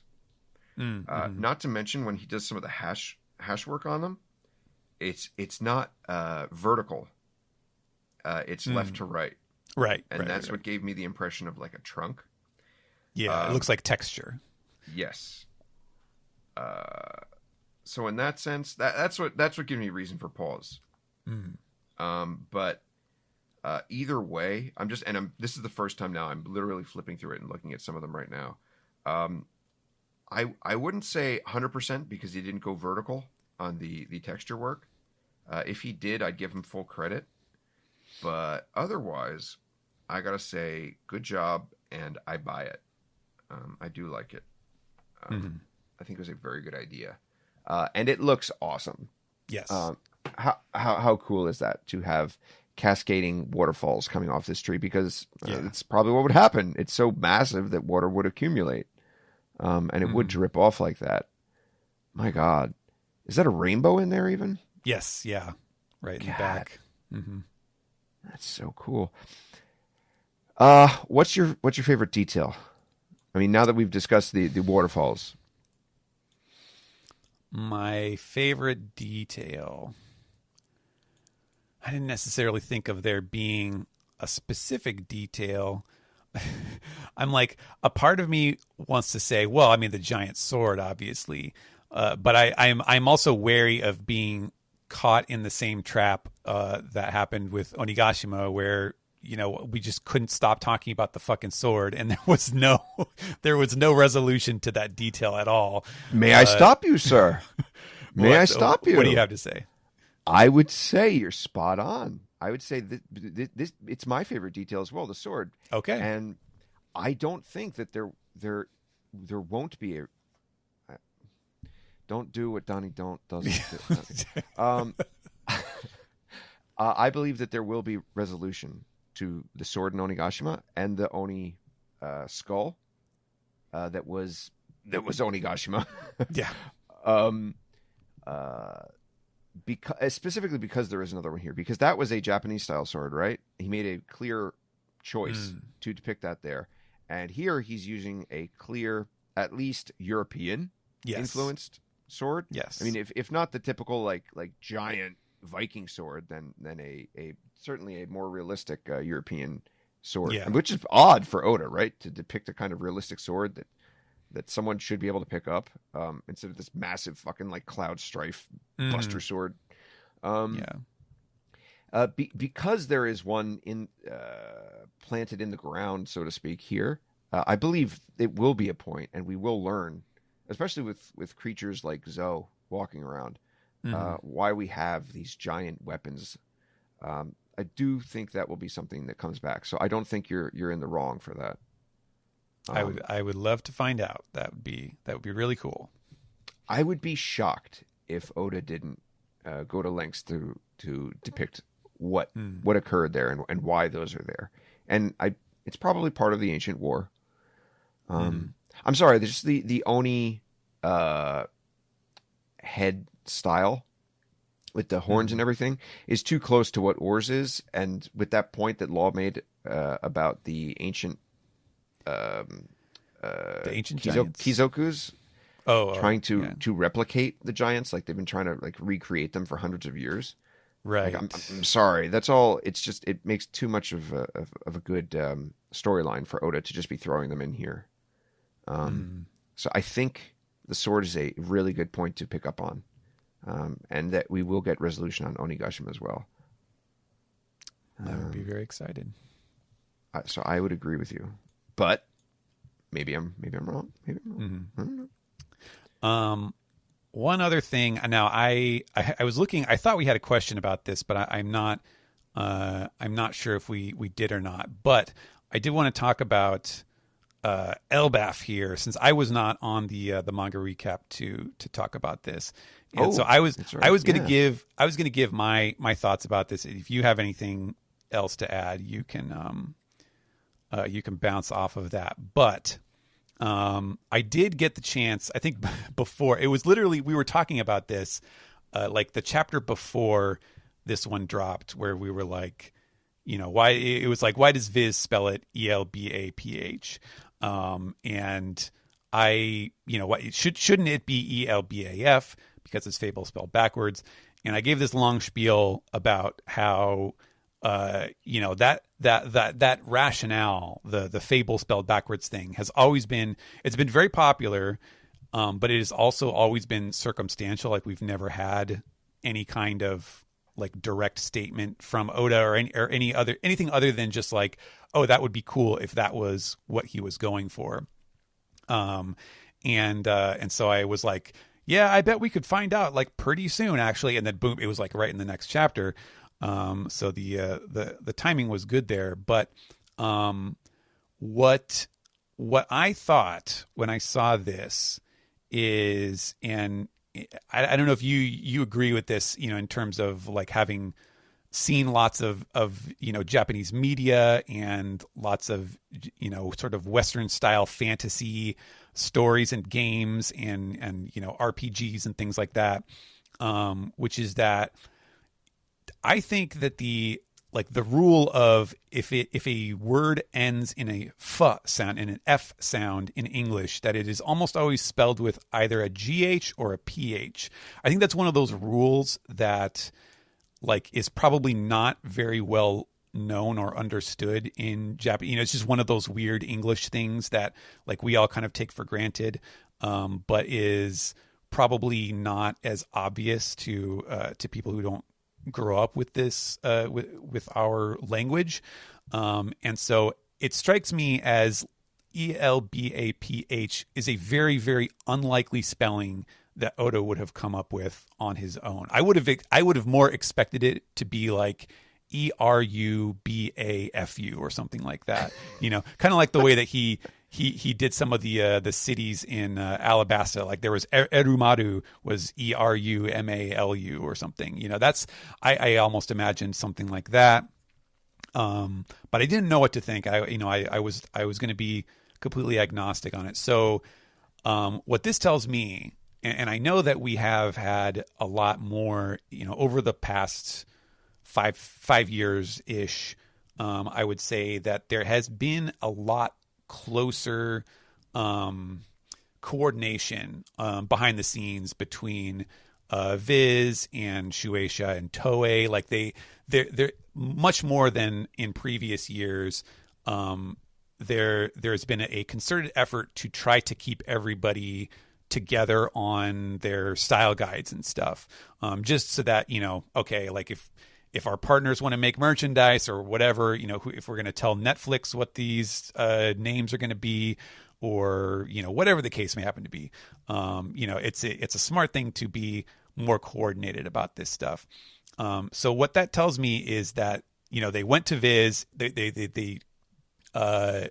went to Oda to be like, okay, what's the spelling? Is there a spelling for this? And the fact that we ended up with the Viz spelling, which, as I just said, I think is unlikely to have been something that Oda would have come up with independently. I think that probably he was like, no, just use whatever is in the English version, which suggests to me that he probably was not thinking of the ELBAF as Fable backwards for the rationale for his name here. I don't know if you have any thoughts about that, because this is kind of a rare example of a place name that Oda invented that is not derived from English words and stuff. There's so many Water 7, Thriller Bark, Egghead, so many names. Yeah, Punk Hazard, Impelled Down. He is evoking certain phrases or concepts or whatever in his creative names. But this just sounds like a name that he kind of it's like a Lord of the Rings name or something like that, where he just sort of invented a fantasy sounding place. And so, I almost wonder, if maybe he didn't have a theme in mind when he came up with the name, but was just kind of like, I think this sounds cool. Do you have any thoughts about this? I think your thoughts on how Oda would just kind of be like, I don't have any specific detail or idea that I'm trying to put forward here. Mm. And if I do, I'm not comfortable revealing it yet. Mm. So yeah, just go with whatever the English version has, because it doesn't matter to me. I don't need people to understand that maybe I was going for Fable backwards or something like that. I don't. If he really felt that way, Oda is always the one he will pat his own back. He'll be the one to be like, "Aren't I awesome?" And he'll say it. He'll say it tongue in cheek. But he also says it with a sense of awe at himself. But if he was really going for Fable backwards, I think he would have kind of made a point about going for it here. Sure. Whereas in the case of most names, I think and even, having worked on the live action with a lot of stuff, he's just like, if you got to change something, I really don't care most things. So long if it's for the audience, if it makes the audience happy, if they're not offended, then I don't care if you have to change something. But I want you to keep the story interesting and the characters interesting. If the characters in the story aren't interesting, then that's where we have a problem. But like, I don't. Right. He's always like, I don't care what things are called. If you got to call it something different, then call it something different. That's why he was like with the whole original Whitebeard symbol. He was just like, it's nothing really important. Right. He just swallowed, his pride on that one. It was almost like there was nothing to swallow, because he was just like, yeah, I understand. Whatever, we'll change it. Right. The whole Fable backwards thing has always been a fan explanation, and it's only been a Western fan explanation. Right. And I think it might have even been based on a fan translation. It could have been. Like, I was just thinking about this, because I feel like when I was doing my fan scripts way back in the day, which, this was before Viz was even publishing the series, so this predates any other use. I can't remember even because I think I might have gone back and forth, where there were times when I wrote Erbaf, ERBAF, and there were times where I did Elbaf, ELBAF. So I think I might have switched from one to the other at some point. But even then, I never really felt like, oh yeah, this is it, this is the thing. And I think it was just maybe one of those things where, like, someone noticed one day, like, hey, this, if you spell it backwards, then it makes, then this makes an interesting connection. And I was like, oh yeah, I mean, that's kind of cool. But I never knew that if that was intended or if that was just a fun coincidence. Guarantee it was Arlong Park.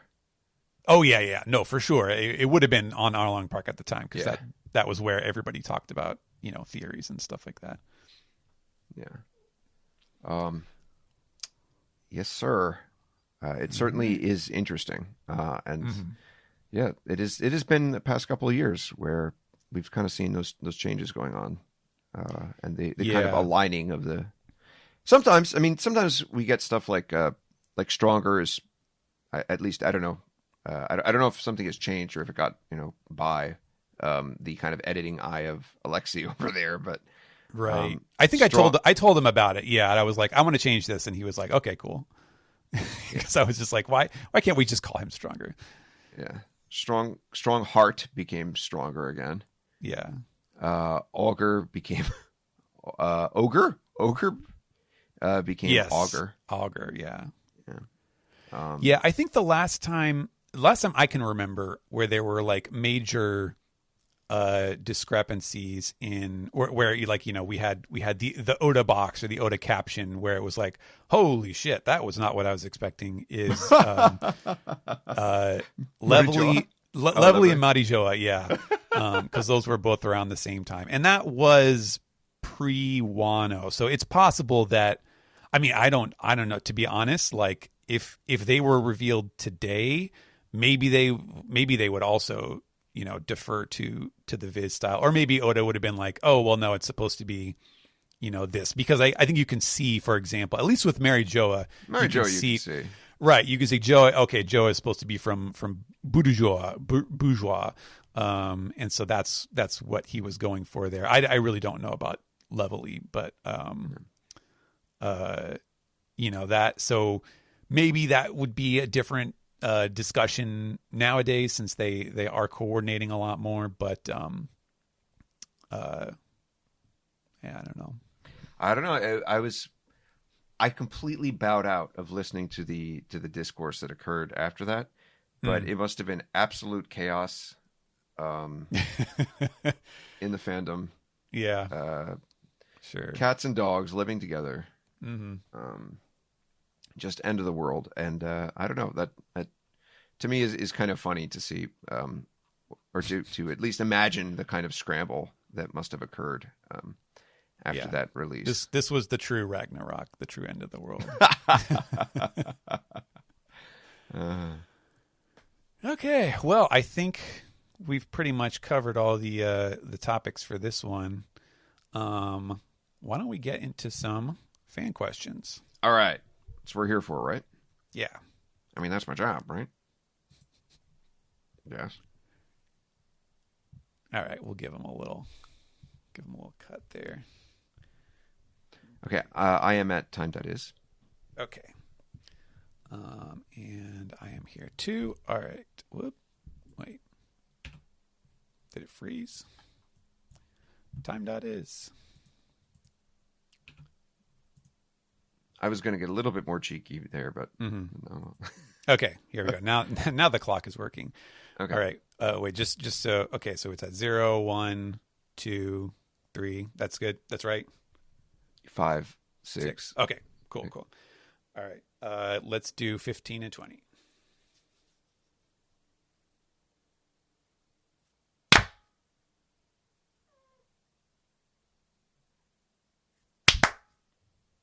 Okay. All right. Let's see, let me load up the page here. Okay. All right. 3, 2. All right. Welcome back. We are going to do the true SGS here, where we take your comments and questions and suggestions. I've got some on the Discord in our special Patreon segment, where you can guarantee your stuff will be read. We've also got some on Twitter, and I believe we do have one on Blue Sky as well, using the hashtag SGS Sensei. So you can always, toss your idle questions on there, and we will go through them when we record. So we'll start here on Discord with reverse eye inflation. And they have a comment. This is that sounds like a new name. I don't remember that. I believe reverse eye patch is the usual. Okay. All right. We have some folks who love to change their nicks every week. But this comment goes back to there was a previous question about how the Netflix show might handle Bon Clay. And so reverse eye inflation says, thinking on Bon Clay as far as the live action goes, I think the character works best as a draggy NB, a non-binary performer. As in, once we get the new comma, there are more nuanced genders, but straight up, Bon's pronouns should be that bitch. I'm talking gender, I hardly knew her, drag race, realness, super in-your-face, annoying as it gets, clown queen. Let Bon be a clocky femme who is understandable as being annoying to folks like Zoro and Sanji, but super fun for the other crew members. Live-action Bon Clay should carry a tone dial or some transponder snails to play a track while they catwalk up and down the Mary. Well, I think reverse eye inflation that you should get into script writing to bring some of these ideas to the writing rooms of the world. Please do. I am the last person to be able to qualified to comment on that to that end, because I unfortunately did not understand half of the words that were used there. I knew you. I was like, okay, I'm just going to read this, and Greg is just going to have to keep up. Good on you, sir. But that is not to say I do not care. Or I don't think they matter. Just I don't understand fully.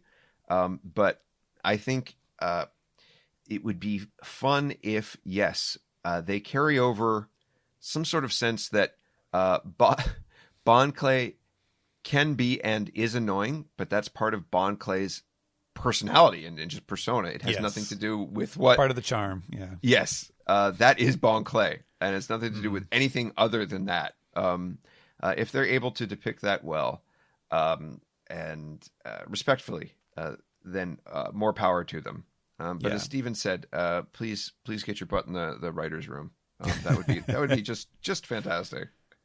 Yeah, I think that there's definitely a great possibility if they play it right, there's no reason why Bon Clay can't be every bit the crowd favorite that he is in the manga. So that'd be cool. Our next comes from King Doji, who says, hello, very special guests, SGS. As translators, how much do you think your personal biases come out in your work? Obviously, being professionals, you do your best to keep it as faithful as you can, but do you think you make certain choices based on what you want to see or want to be true? The line from Kuzan about, I thought I had killed him, comes to mind. Okay, that would be referring to the discussion about Garp, which I guess there was some sort of minor discussion or discrepancy or something between some of the different scanlated versions or whatever. But it's a tricky topic. I think that, like, obviously, given that in order to translate, you have to interpret what the original text is, and then you have to convert that and bring that out in a way that your target audience is going to understand. And I think that in order to like that very process of like understanding the original text and then reformatting it, like obviously that does involve your lens, the way that you think, the way that you process things.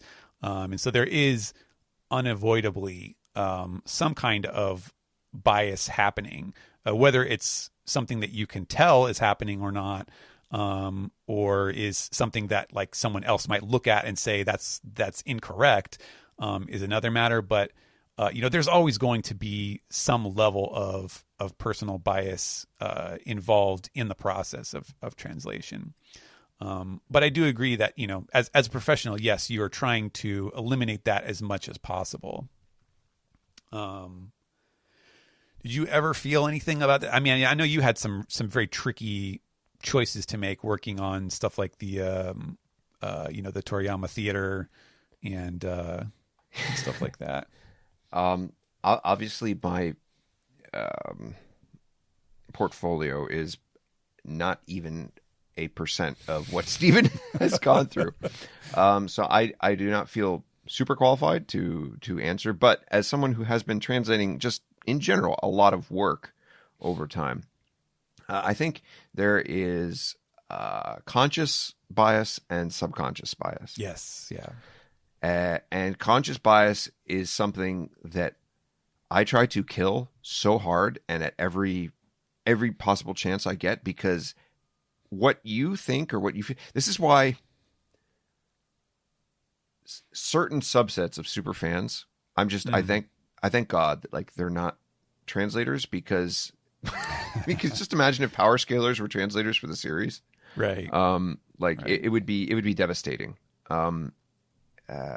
Just because you would get definitive answers to things that the authors want to be ambiguous, because they are ambiguous. I just read recently, and this is a bit of a tangent, I do apologize for that, but I read recently that one of I think it's the Korean Dragon Ball online game was canon or something.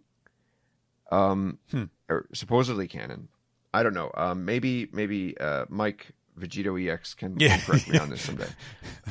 Right? You're listening, right?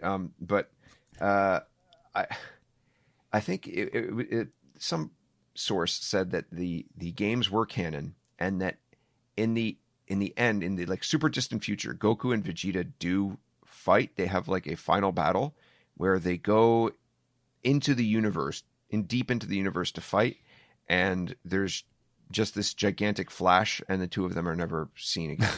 Wow. Which is just like the ultimate like fuck you, like Toriyama, like Alicia Silverstone jumping off the bridge, like giving the finger in the music video, like right, you know what I'm talking about. Was that crying?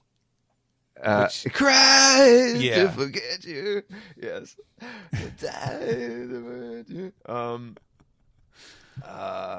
it's the ultimate, like just like F you to, but also like, I love you guys so much. Please never cease this argument, because that's what the authors want.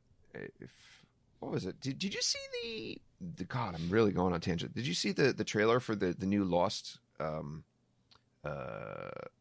don't know, like retrospective documentary. No, I'd not even heard of this. Check this out. It's called Getting Lost. Okay. And it has. Is this an official thing, or is this a fan? I think it's a super official thing, because at first I was like, I'm watching the trailer and I'm like, oh, okay, that's good. So all right, they're going to interview fans, and then like Locke shows up and I was like, oh my God, they got Locke, and then Kate shows up and I'm like, oh my God, they got Kate, and Sawyer's and it by the end it's like pretty much everybody except Jack. So I don't know if he's just like, I've had it, I can't stand dealing with this. But like pretty much everybody else is in there. So I do believe it's an official, because I don't think any private organization would have been able to afford all of that. Yeah. But they my God, they also have J.J. Abrams and of course I forget which Lindelof or one or the other. The not Carlton older Hughes. I don't know. Maybe Carlton. But they're in there as well. Anyway, what was my point? The point was there's one part where the actress who portrayed the character Juliet says, she's like, I loved the ending. I thought it was perfect. And the reason is because it divided people. And she's like, people do not remember the gray. She's like, they remember what is divisive, and that's what they keep talking about. And to this day, people keep talking about it. And that's what I respect. And that's the same thing, I think, in this case, which is whatever point I was trying to make when I got here in the first place. And I don't remember what it was anymore, but something about manga, I think, translation.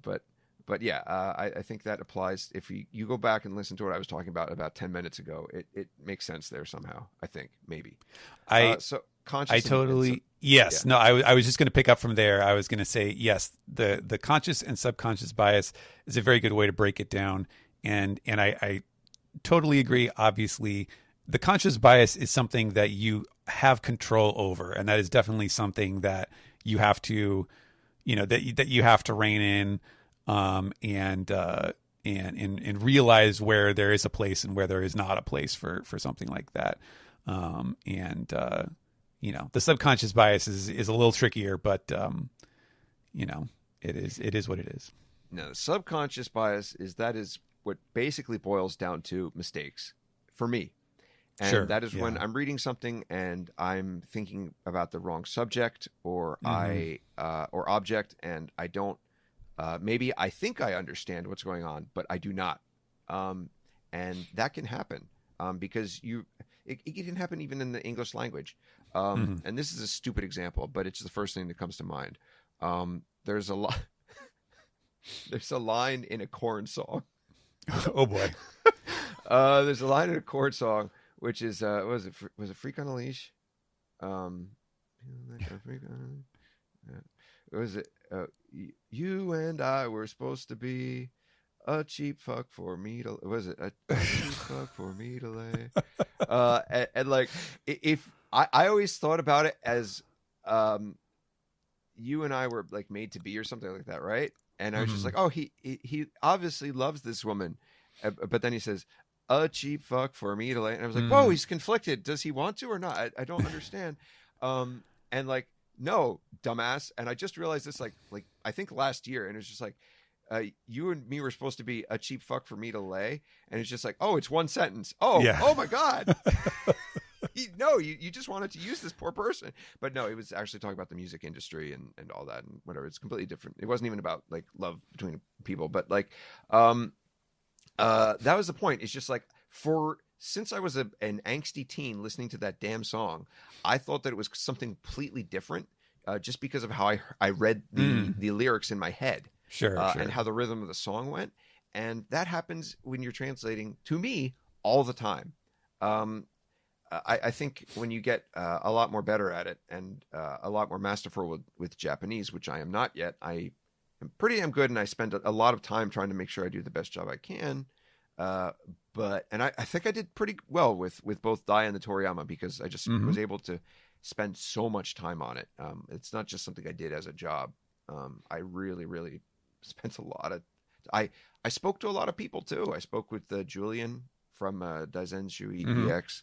I spoke with the Dragon Ball superfan Peking Duck. From Japan. He's like the number one Dragon Ball knowledgeable guy. Nice. I spoke with all of them about like different ideas for translation and how to handle certain topics and themes. And it was really something I put a lot of time and effort to avoid those kinds of issues as much as possible.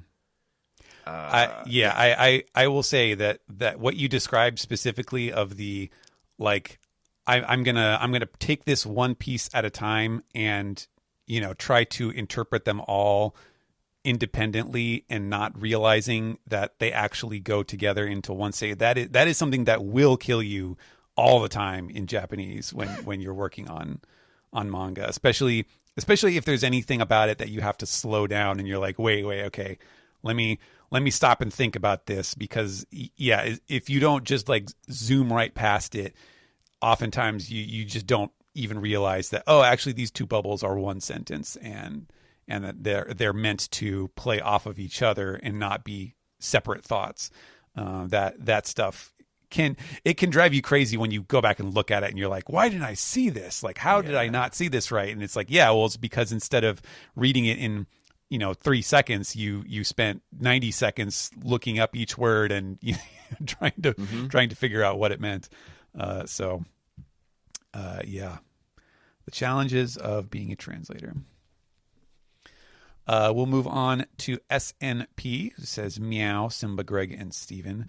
Not a question. I'm just going to share my thought, a long one, on the topic of the will of D from the previous SGS episode. I'm going to step in here and say I don't remember what we talked about at all. So let's see what SNP has to say. For a long time, I have always thought the will of D was originally not something people were born with as a bloodline, but something that people adapt to their name, i.e. an idea that got passed down later. And it really solidified with me recently with the reveal of the Nefertari family also having the middle D.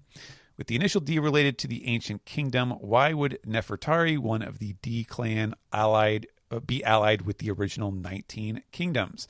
The only possible, but actually just most simple explanation is the Nefertari were not originally one of the D, but then Lily realized something, understood something possibly about Joy Boy's ideal, and chose to help him at the last minute, which led to the spread of the poneglyphs. So she also decided to adapt the initial D to her name and wanted to pass it down. This ideal got company by Oda showing Luffy asking Asabo if he wants a D in his name too. By the way, this theory leads to one of my longtime theory about Blackbeard doesn't actually have the D in his name. He just adapted it because he thought it's important, but doesn't know the real meaning behind it. Yes. There are many iterations for many different ideas what I think could D could be and how it will be handled, but absolutely that is precisely my thought. And that's I don't know if that's something I'd never considered for Blackbeard. I wouldn't go so far as to say that, but like I also do think that's a great take on what Blackbeard is. Whether he does or doesn't know, I'm not entirely sure. With him liking, quote unquote, liking history, right? Like it's always kind of a question how much he does know and doesn't know, and how much the fool he's playing. And I do believe there are some aspects of Blackbeard where I think he is playing the fool and he's putting on a dunce hat just to win people over to his side. And that's maybe one of the more perhaps sinister aspects of him, is that I do believe that he uses people. But to what ends, I guess, is the question. What is his end goal? I don't buy that he wants to make a fucking pirate country. I'm sorry. Like maybe he wants to do that too. Yeah. But that's not the whole thing. Nah. But yes, I completely love that, and I think I subscribe to it as well. Yeah, I think that's interesting. I do think that like the false D, I guess, is maybe a little tricky to depict because you do kind of get into no true Scotsman sort of fallacy territory when it becomes a thing that anyone can add to their name. But I could see Oda playing it like if we get to like the big confrontation where it's, you know, Luffy versus Blackbeard and we haven't found out what the D is yet or something. And then that's sort of like the pivotal moment of like, well, the D means this and it stands for the, and, you know, and this is why it's important. And Blackbeard either has no idea or he's presenting some kind of perversion of that idea. And, you know, Luffy is like, no, it doesn't mean that, or, you know, whoever, like that could be an interesting sort of confrontation and a way to handle that reveal at the most dramatic possible moment. So I think that could be an interesting way to depict that. Yeah, but, it's really tricky though about the false D is when you have a false D attack. That's when things can get messy. All right, our next is from Professional Poitergeist, who says, much like the benevolent king of the waves in Fan Letter, what OP characters do you two secretly have pictures of hidden away in your desks? Okay, did you happen to see One Piece Fan Letter? I've deliberately not watched it. Okay. I heard people raving about it, and I was like, I gotta be in the right mood.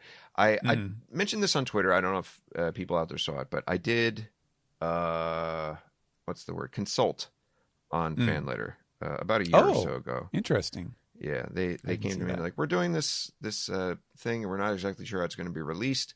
I thought it was going to be on like just TV over here. I didn't know they were going to go for the whole like Netflix and Haishin. I think it's even on Disney Plus. I don't know.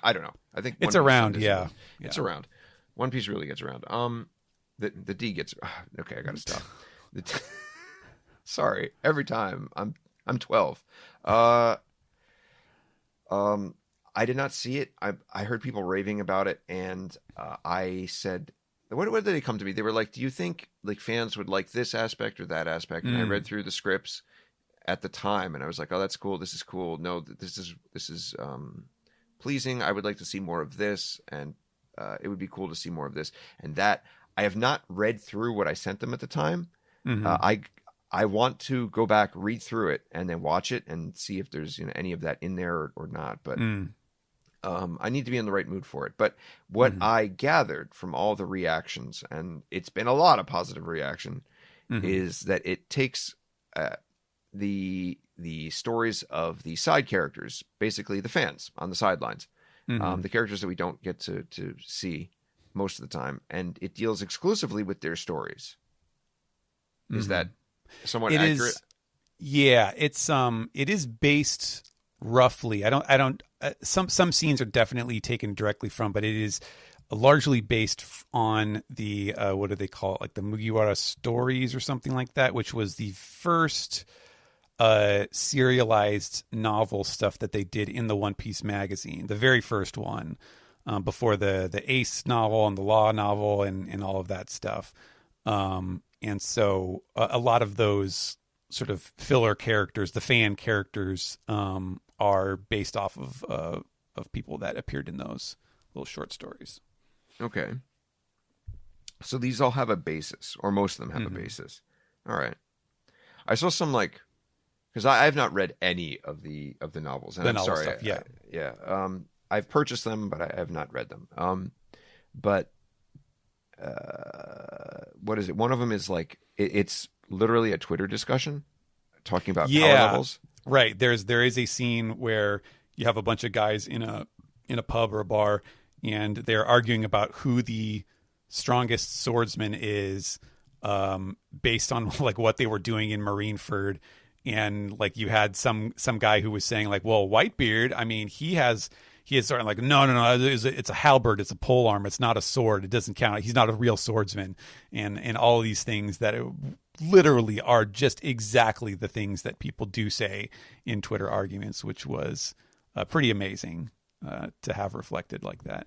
I gotta ask, was that in any of the novels, or was that? It was, yes, it was. Get out! Yeah. Mm-hmm. Oh my God. Okay. All right. Yeah. That's amazing. So props to the writer for, for picking up on that and, bringing it forward. But yeah, the question here, so the benevolent king of the waves is he's kind of like a gruff, sort of like drill sergeant, like, Marine officer. But it is revealed that he has a little, like a bromide, like a little, profile picture of Chopper in his desk because he's like actually a super big Chopper fan, because he's so cute and tiny. So what OP characters do you two secretly have pictures of hidden away in your desks? Well, I got an easy out to this answer, which is that my desk is like the IKEA style that is just a gigantic slab of their wood, and it's just resting on some legs. I have no drawers. I got nothing. There's no hiding space. All of my secrets are out in the open. So I got nothing to hide. I actually have an answer to this. Great. I'm glad one of us does. This is unintentional, but it is true. Back when I was working at a high school from 2006 to 2011, mm-hmm. I was not yet involved in the series as I am now. Right. But I was far more vocal than I was about my love for the series back then than I am even now. Mm-hmm. And everybody I worked with knew that I loved One Piece. So one of the teachers gave me a present one day, and it was an eraser stamp. An eraser stamp, I think they're quite popular overseas now as well, thanks to TikTok and whatever, because people know how to make them. But like you trace a manga, you use a copier to make a copy of a manga page. You trace over the image that you want with a pencil. You transfer that to an eraser. You just basically put it on it, and it leaves the trace of the pencil on the face of the eraser, and then you hollow out the parts that are dark or parts that are light, however you want to your image, your stamp to look. I see. All right, and this is very easy in Japan because I don't know, our erasers, like the pink erasers, I don't know if they're still like that, but they're kind of gummy and rubbery and they're brittle. The erasers over here are, I don't know the difference, but they're like white colored and they're very plasticky. So they cut very easily. What's the brand with the black and the blue little sleeves over them? I can see it. I don't know the brand. Maybe I had one of those. Does it say Mono? It's Mono. Yeah, I totally brought like one or shit, Steven. How did I pull that? How the fuck do I know the name of a fucking eraser brand, but I can't remember shit about One Piece that I read last week? Jesus Christ. Oh my God. No, I totally brought one of those home with me from Japan when I was there as a high school student. So yeah. So there's that. And they created a stamp of a One Piece character for me. And even though that was over 10 years ago, that stamp is still in my desk of today. I've transferred it to every desk that I make. Nice. And that One Piece character that they made is Chopper. Huh. And this was before any of the TV stuff. This was before I was on the show wearing a damn Chopper hat. It was Chopper. Nice. Well, there you go. Perfect answer. All right, last one on Discord is from Big Mike, who says, a few weeks ago, I brought up the possibility that the Big Mom pirates are behind the abductions in Wano. If that's true, do you think Yamato's cover story is going to tie into Big Mom ending up on Elbaf? For example, Yamato defends Wano from Big Mom. Yamato rides Momonosuke off of Wano to lure Big Mom off of Wano to the next island, Elbaf. The Punk Hazard kids end up on Elbaf so Lilith can continue treating them. Yamato and Momonosuke meet the Straw Hats, and Bonnie turns Momonosuke into a kid again and reunites with the Punk Hazard kids. Big Mom sees Lilith treating the kids of their gigantism, and that reminds her of her childhood in the House of Lambs and breaks her. Well, that's a lot of steps. It's a lot of steps. in terms of interesting ways to tie in, not that he needs to, but in interesting ways to tie in the side story to the main story. I like that as an option. Sure. Especially because it brings Yamato closer to the Straw Hats and joining the Straw Hats. That's true. I do like that very much. Very creative. As Steven said, I think that's a lot of steps. Pretty quick. I wouldn't say that anything is impossible in the series. But the one question I have is, would the Big Mom pirates be acting like this? Would they be acting stealthy like this? I don't know for sure, because that depends on whether or not they have some way of securing Mom yet. They might very well be acting this way if they don't have Mom, or if they don't have Katakuri with them. That would make sense in that light.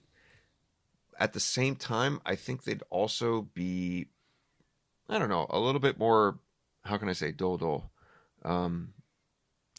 out prominent, out in the open, in doing this. But if they do feel insecure because of the position of Mom, and they're just not sure where exactly she is, or in what state, it is possible that they could be moving stealthily like this. So I really do like the idea.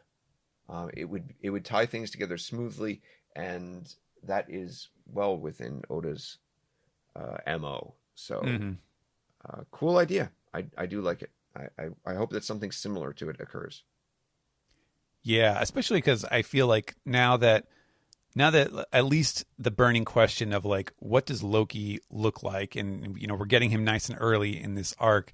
Now for me, it's like, okay, and how does this how does this further the story? Like, where does that story of Loki and Lola's rejection of him and the way that affected Big Mom, like, does that go anywhere from here? Because I would love to find out. Supposed Lola's rejection. Right. I would love to find out if there is more to that story that Oda has planned. Although it could also just turn out that Big Mom may just sort of float out of an underwater volcano down there and just wash back up on the shore, and she's like, "Who am I? Where?" We get to do the Big Mom amnesia round 2. That'd be fun. Oh my God! What if you call her Odinin? Odinin, yeah, she's back. All right, let's see. We do have some questions over on Twitter as well. Let's see. I don't remember if we covered this one. I think this may have been asked like right after we recorded last time. Humble Dwan at Humble Dwan says, "Hello, gorgeous Greg, swag Steven, and silly Simba. I was wondering what you both thought about the Grim Reaper lookalike Zoro encountered at the end of his fight with King. I think it will show up again if he fights V. Nostro. Thank you and keep up the great work." Did we answer that? I don't think we did. No, definitely not. We, although the Grim Reaper is something that I talked about, at least with you guys, at length. That was something that I put my foot in the ground about, and I was completely wrong. And I love it when that happens. Sure, because it means I'm surprised. But I totally thought that was Brook, and it was Brook like trying to make himself look a certain way so he could stealth across the battlefield without getting like one shot at, and try to help Zoro. Or I thought it was what this fuss? Swamp guy, awful character. Caribou. I thought it was Caribou trying to do something similar. He was using bones that he found to make himself look like that. I came up with all these explanations, and all of them seem to be turned down. You could make the argument that it was maybe something similar to what Caribou was doing, but it's going to be another character that was doing something for another reason. But I do think at this junction that it was a possible glimpse of the afterlife, and possibly somebody from Yomi, because we do know that Yomi no Kuni does exist, similar to Wano Kuni. Do we? We do. Where was that mentioned? We do. We do. And this is a pain in the ass, but like Brook says that he went to Yomi no Kuni. Oh, okay. Yes, that is the Japanese underworld. That's their equivalent of the river Styx or the Hades or whatever in mythology. Interesting. Now, when he says Yomi no Kuni, is it a physical location on the world? Like, is there an quote unquote afterlife or place where spirits congregate in the world? Don't know. I mean, we know that souls exist. Essentially, we know that souls exist. Yeah. Souls absolutely exist. And I've talked about the power of listening and observation haki and all of that for a long time. I wrote an entire article, I think, about the Grim Reaper, and it was just like it came at the point where I was like, okay, maybe this is actually a thing, and it was when Zoro says, "I've been to hell and back to see you." Like I think he actually was. I think he actually did maybe like partially die, and he was being led away. My guess is, and this is really out there. I'm not going to spend the time going into each little detail of this right now, but I do believe that since Yomi no Kuni does exist, it probably has a system that tries to keep track of souls and people who probably do hunt down souls or try to bring souls, such as Reapers. So when Zoro was on board and he's like, I literally went to hell and back, I danced out of hell to get here. I think he was actually at one point led out of hell, and maybe it was trying to get him back or it was trying to lead him there in the first place. But I think we will find out that there is some sort of afterworld, and that was Oda's soft way of prepping us for what will ultimately probably be a reuniting in some form or other of our heroes with their beloved what's the word I'm looking for in English? Role models. Yeah, their mentors. Yeah, their mentors and role models in life at the end of the series. Very so I don't know if that's a bit of a tangent, and I can go off into that longer, but I'm not going to right now. Sorry. Yeah, I mean, I think obviously, in the absence of any kind of explanation whatsoever, the obvious, the interpretation that you're kind of left with is like, oh yeah, that was just kind of a symbolic. Zoro was that close to dying, like he was literally seeing stuff. It was like Oda loves the Adventures of Baron Munchausen movie, where he took a bunch of character designs from it and stuff, and there's a pretty prominent scene where there's like there is literally death is chasing the character around, a big skeleton in robes and stuff, and it seems like only the one character can see it. So it's the sort of thing that I think that's just kind of what we have to assume, and as Greg said, whether we find out a more kind of in universe mythological answer for that just kind of remains to be seen.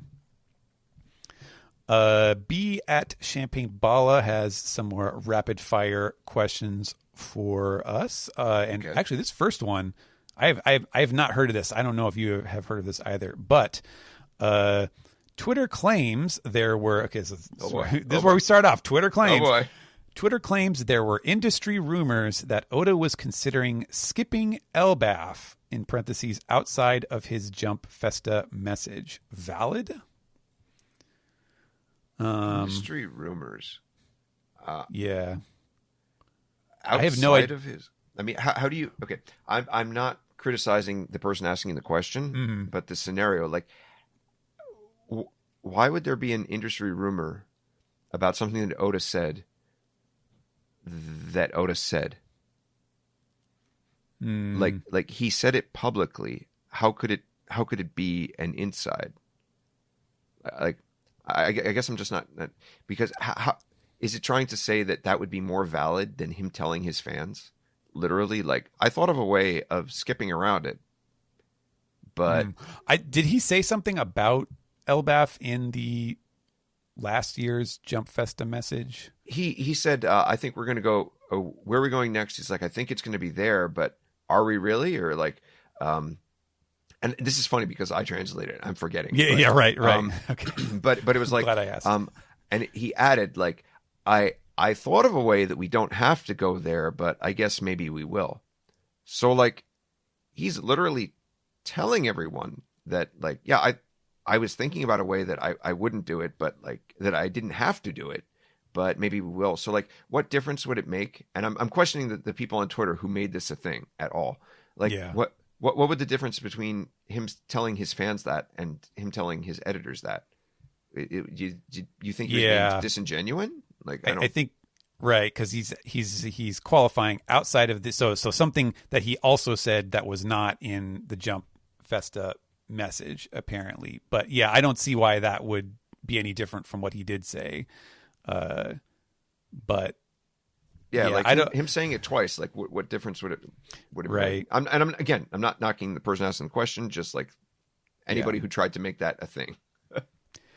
Yeah, that could easily be like a another game of telephone where people forgot that he said that or didn't realize that he said that in the Jump Festa, and then they turn it into like I heard there's a rumor that he's not going to do it because they got it secondhand. No, the answer was that we are obviously going to Elbaf. Although I am curious, since he did say that, I'm curious as to what his idea would have been. I mean, we still don't really know what the story on Elbaf is going to be, so it's hard to say at this point. But that's a curious statement from him. Next one: is there a plan in place if Oda can't complete the series? Oof. You would. I would say as soon as it hit like Alabasta. I mean, you have to know where your series is going when you start a series, right? Like you need to know the story you want to tell. So from the get-go, people already know the end of the series. Right. And he sold all the editors. Yeah. Now, is there a plan? Do you mean in terms of like artwork and who would lead the artwork? I'm guessing that's what he's referring to. At this stage, they would be foolish if they did not have such an idea, and Oda would be foolish as well if he did not have such an idea in place. I find it extremely hard to believe that there is not a contingency plan. Mm-hmm. Especially given his health history. Not that he's been like, Togashi or anything, but, clearly over the years he has had health scares, minor health scares of, one kind or another, and they have to be cognizant of that. I mean, that's why he literally is only drawing, 2 out of 3 weeks, 3 out of 4 weeks, to help manage that. So it's obviously first and foremost on, Shueisha's mind. Yeah, I don't think fans would be left with nothing like a Itazura no Kiss or some other story where it just kind of fizzles out because the poor author had to. I think it would be similar to what Berserk is doing. Yeah, yeah. Let's see. Will any other Straw Hats background play a role?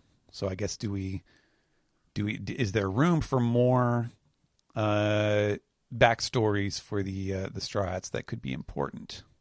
Since these are quick questions, I have a quick answer for this one, and you're not going to like it. If it's interesting, yes. Yeah, sure. I mean, I was down originally in Whole Cake Island. I was down on Sanji's extra backstory, but rereading it, like I was fine. It was cool. I don't know if it's as crucial as his original go around, but I still feel like I learned more about him, and it helped. It certainly, you couldn't tell that storyline without all of the the Germa stuff. So I'm all for it. And lastly, is Buggy Rox's child? I wonder if this is a big theory. Rox D. Zebek.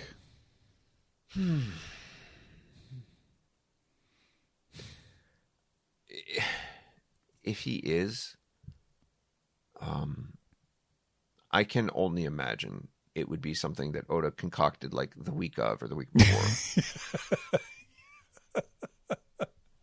Seriously, I mean, yes, 100%. Yeah, Oda's just like, fuck it, he's Rock's child. Like, yeah, and not like fuck it, like it doesn't I don't care, but just like it doesn't matter. Like, and if it's surprising and it's cool, then like, yeah, he is, sure. It doesn't, who cares? Wait, he was born 3 years after Rox's death? Oh boy, his wife was extra holding it this time. Oh God. Yeah. I have no idea. I really have no opinion on that at this point. I don't know enough to care, really. Yeah.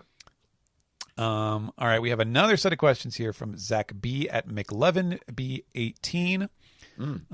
So we'll go through these two. Did Greg ever get to meet his doppelganger, Mary? Oh, from the I don't know. Well, okay, I think you have met some of the cast at some point, but I don't think I mean, obviously you were never in South Africa, for example. Nope. I met the main cast in Japan. Right. Yep. I couldn't remember if you had said that publicly. I didn't want to say like, oh yeah, you met Iñaki, right? But yeah, that's cool. Yeah, I don't know. Actually, I don't know if I did say that, but okay, yeah, I did. I met the cast, the main cast in Japan, because they do lots of press stuff and whatnot. And unfortunately, Mary was not part of the main cast, so no, I have not met the doppelganger. Who they killed. Yeah. Like, ow. Yeah. It's a little insulting there. Yeah. All right. Will we ever see the full version of Roger's crew on Laugh Tale? Will it matter? Oh, did the whole crew go? Yeah, that's one. I mean, we know that obviously Shanks and Buggy did not, but right. I would assume most of the crew did, at least. Will we see the members who went on Laugh Tale? Yes. Yeah, sure. Why not? Yeah. Do you think devil fruits originally went by a different name and are now called that because of the world government? Very much so. That, yeah. I could definitely see that being true, for sure. And last one here. Do you have any personal theories on how the ancient weapons will be utilized in the future of the story? The future of the story. So not like in the future beyond the current story that we are experiencing. Right. I think, and I don't mean Elbaf, I mean the story of One Piece. Okay. Yeah. Like so my answer to this is I usually don't think about that because my questions are always like, well, what did they do in the past? Like, what was their purpose? And I haven't really given a lot of thought to, okay, once we see them, once we have the full picture, how do they play into, the Laugh Tale arc or wherever they come into play? Because, yeah, it stands to reason that they would play some kind of part. We know that the Straw Hats have won. So which means that it must go against an extremely difficult to control force. To be able to have the power of the sea beasts is unreal. And it's not going to they're not going to do much from a beam from the sky. So whatever the third force is and the number of forces that are thrown at them at the end, it must be at least equal to the power of the sea beasts. So it has to be pretty fantastic, whatever it is. Yeah. Pretty massive. And I think a lot of that comes back to like these giant swords that we see. The shadows at Thriller Bark, which are pretty good sized for some of these swords, right? Like if it's not another like elephant, like they're pretty well sized for these swords.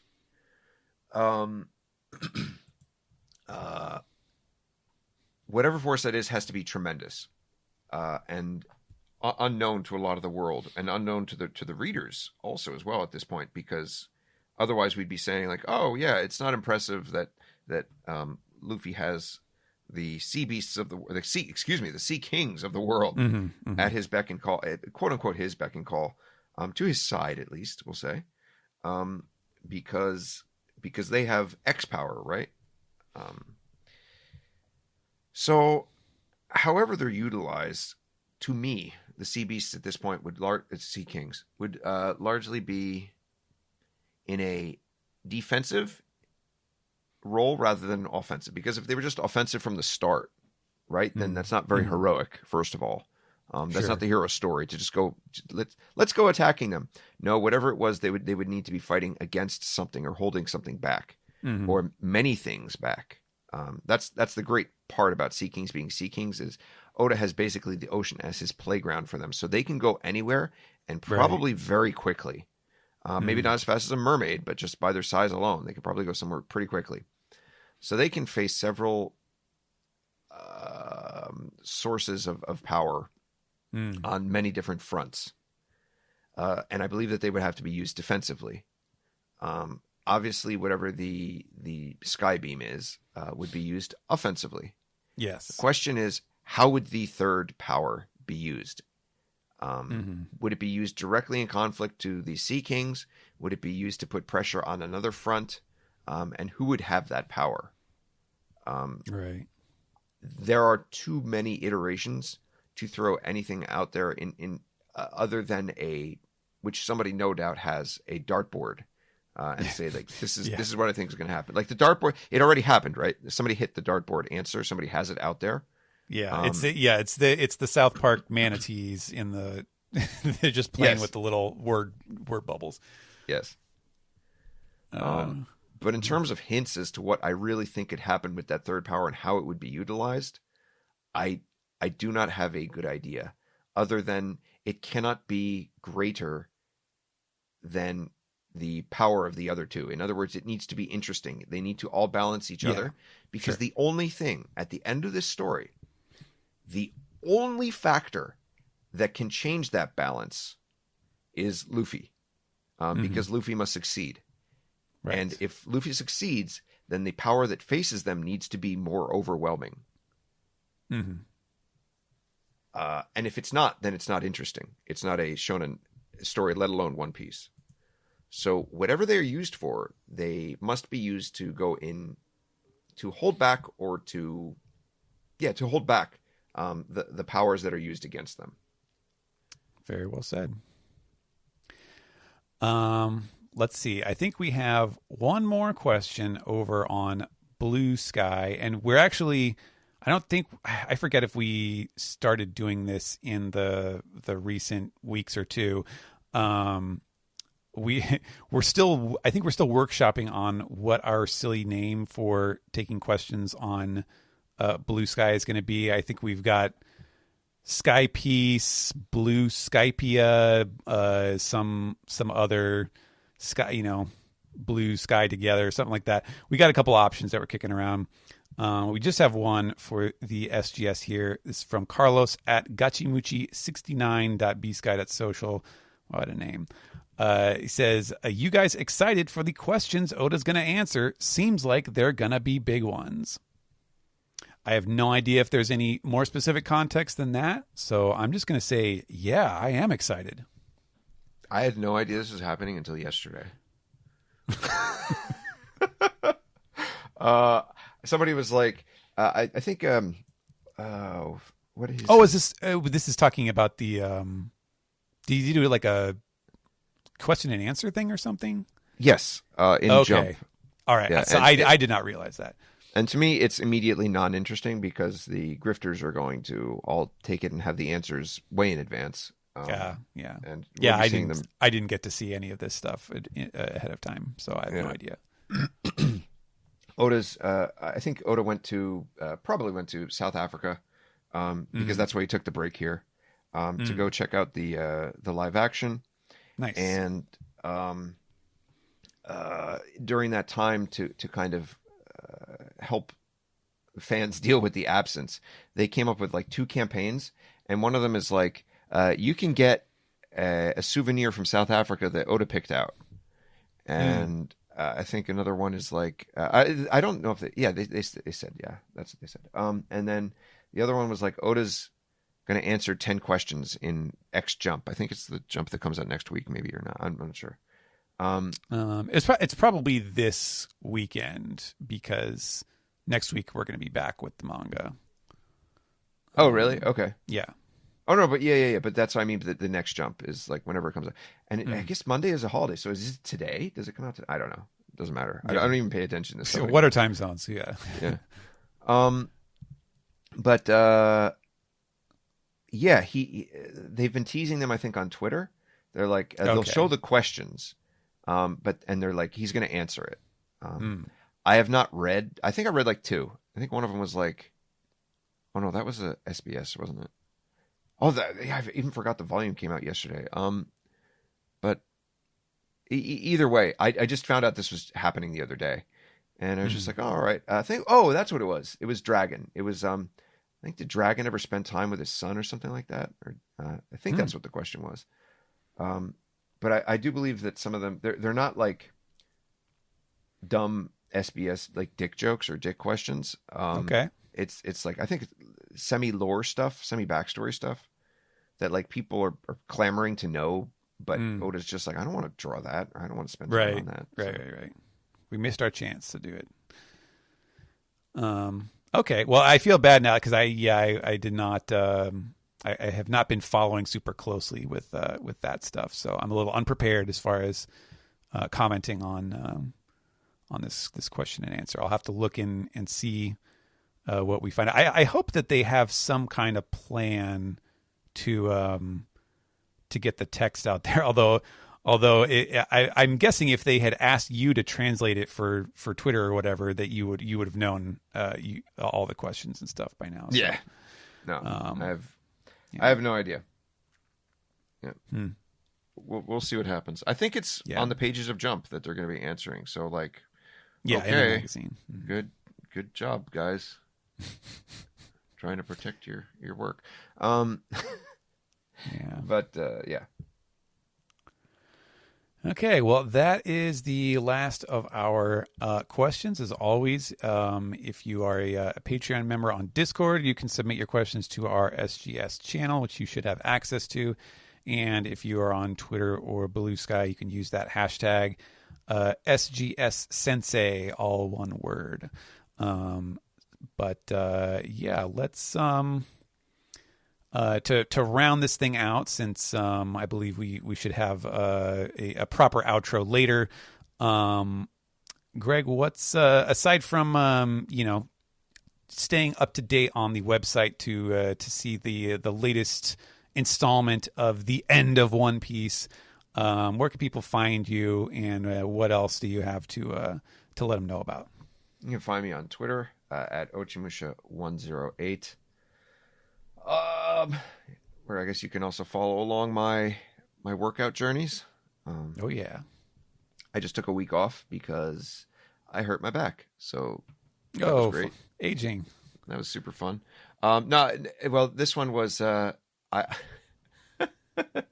got to be careful what I say because this is public now. But somebody is going to learn Japanese and contact my your employer. And, tell me that. But just to get me. But so I was working out, and I was like, I don't have a lot of time. And I was like, I gotta do this really quick. So I was like, I'll skip that exercise and I'll skip that exercise. So I skipped straight to my third exercise that I normally do for weights. And this was solo work. I wasn't working with my trainer at this point. And I was just like, all right, I'll go to number 3. And I immediately do a chest press. And I don't know how or why chest press hurt my back. Maybe it was because I went from a chest press into some very difficult crunches. But for whatever reason, like I was like, oh man, these feel really heavy. Like I'm still doing it, but like I feel really heavy. Maybe I should have warmed up first.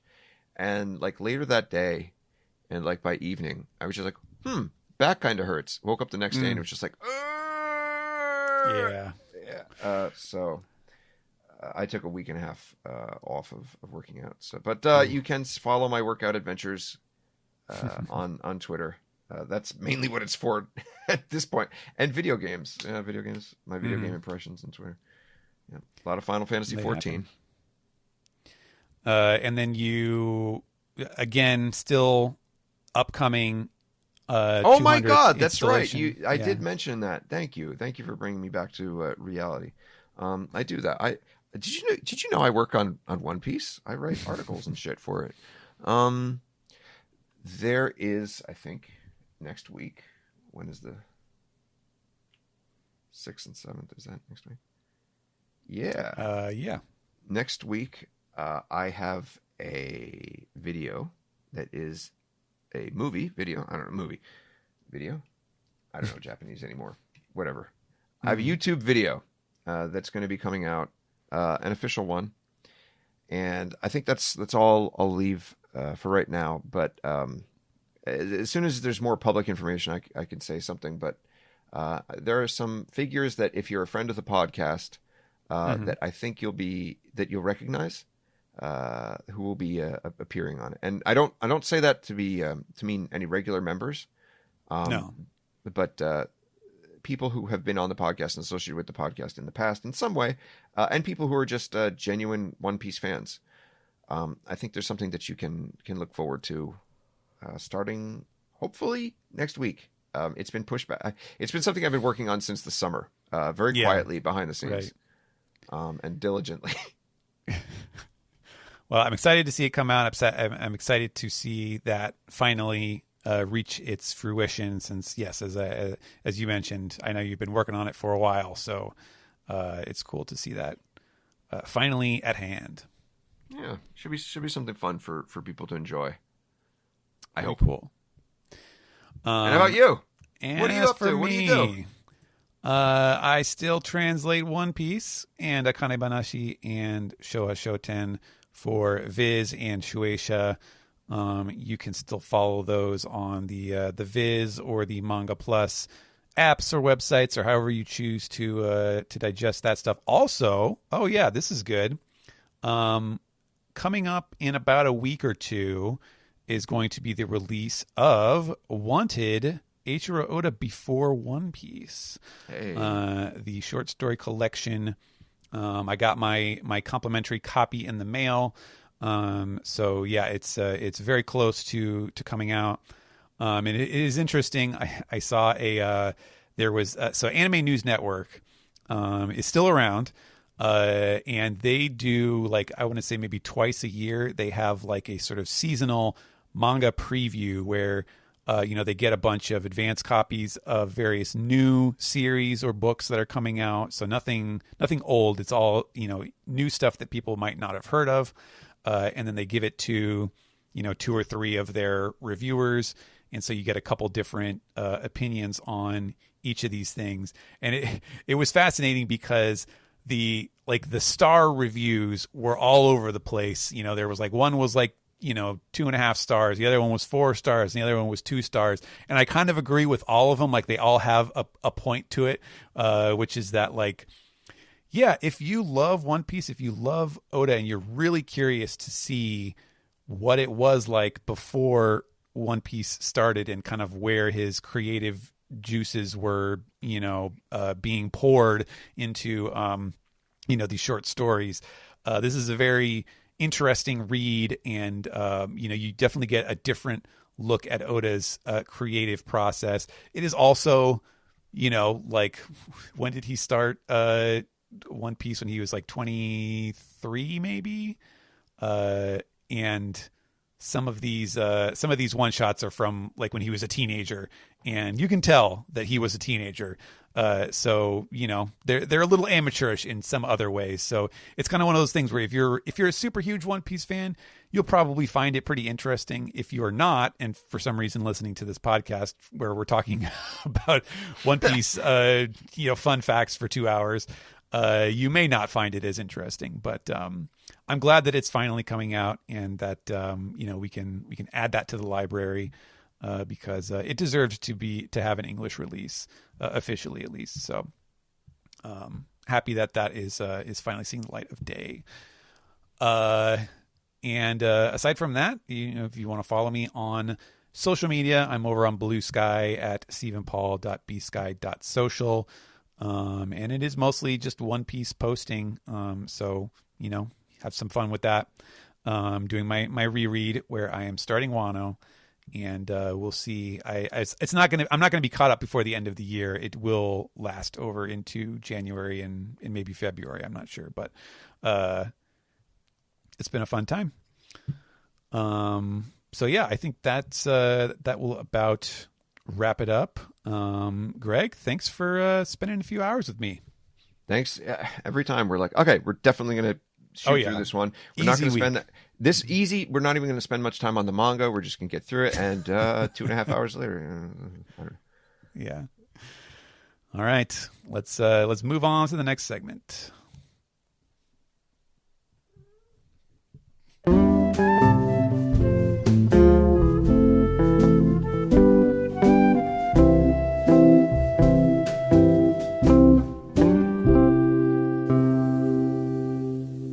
This has been the One Piece Podcast, episode 841 for November 4th, 2024. I hope you're listening to this without any stress or anxiety. Much like me, I'm never anxious or stressed. I don't know. I don't know what stress is. There's one thing Brodsky and I, with our matching Oy Vey mugs, know for sure. It's that we don't have stress. No. Ever. Particularly this week. But 4 hours later, I'm sure you're listening to this in the distant future. Thank you to Greg and, of course, Stephen. You talked for 4 hours straight, basically. How do you feel? Mm-hmm. How are you feeling? How are you doing? My sore. My throat is sore. I'm sorry about that, but thank you for your service. It is much appreciated. We love you, Stephen. We do love you. Step up to answer the call of duty. I'll do some promotion for you. I think we've discussed it a lot, but if you do not read Akane Banashi, you should. Brodsky, do you read Akane Banashi? Not yet. Because I will say, I know your partner has coined the phrase "old man yaoi," I believe, and that is what is happening right now in Akane Banashi. We're like really in it. So I think you would enjoy it. Yeah, it's great. You should, and also Stephen's been doing a wonderful job, as we often mention. What else, Stephen? Where else could people find you? You can find me on Blue Sky at stephenpaul.bsky.social, where I'm doing my reread of One Piece, just in Act 1 of Wano right now, which is fun. Brodsky, where could people find you? Unfortunately, still on Twitter at the word double _ the number 0 _ snake, and everywhere else at Oive Brodsky. Which I still not. It's not just my preferred because the other one's impossible to say, but I also like it. Again, I'm a fan. It's my constant mood. Yeah, same. Very much relate. Ed, where could people find you? I am also unfortunately still on Twitter at Edward E. One Piece and on Blue Sky, edwarde.bsky.social. I think Blue Sky has definitely been improving significantly recently. Up, yeah. Yes. Especially after the block thing dropped today. Oh, that was today? Mm-hmm. Twitter has been extra awful. It's like just gotten worse and worse. It's pretty unusable, I feel like, at this point. Anyways, so check me out on Blue Sky as well, is what I'm trying to say. Zach.onepiecepodcast.com. Check out the podcast, One Piece Podcast, or on Patreon, patreon.com/One Piece Podcast, or anywhere you get your podcasts. Yeah, please check us out on Patreon. We have alternate images, alternate titles. We have the entire Forced to Watch 4 Kids series. Check out Greg's feature on the One Piece Podcast website.com. Thank you. We talked about that during the SGS. So I assumed you did. That's why I didn't bring it up at the beginning. Yeah, please check that out. Part 2 is out now. It's going to be 5 parts. I assume each exponentially more pages. Probably. Very good stuff. I've had a lot of fun putting that on our website with Greg. So check that out. OnePiecePodcast.com/the end of One Piece. I look forward to hearing Greg's thoughts. That you have already heard as listeners, I assume. You could also reach us at our phone number, which is 347-497-MAGI. The phone number again, 347-497-6254. Call anytime. Thank you. Well synced. With your questions, comments, theories, or how Brodsky could catch a ride to the Yaoi Kingdom before the war begins there. I will add, we have a lot of cool stuff coming up in the next few weeks that you could look forward to, including Anthony Bowling, the former ADR director, will be on next week with friend of the show, Joey Weiser. Crystal returns the following week, and Kirsten, who you've heard much about, will be on the last week of November. So look forward to all that. Yeah, I don't know. And yes, I mentioned it with Greg too, but I'll repeat it again here. In about a week or two, Wanted Eiichiro Oda Before One Piece is about to hit the stores. So if you have been meaning to look into that, get ready because it is almost out. I completely forgot to mention that, even though before we recorded, we were like, oh, Wanted. Don't forget that's out. I'm excited to finally be able to read that. Yes. I've been waiting for Steven's, official version. To be fair, since I first saw it, I don't even know if a legal version exists out there, but I'm happy to get my hands on it. We're like only the last Japanese country to do it. Yeah, pretty much. So I'm excited it's finally happening. Check all that out. We look forward to hopefully seeing you next week with chapter 1132. Rest easy, take it easy, no stress for me and Brodsky, please. Someone out there that's not oy vey. And we'll see you next week, everyone. My name is Zach. My name is Ed. We'll see you next time. Bye, everybody. Laters.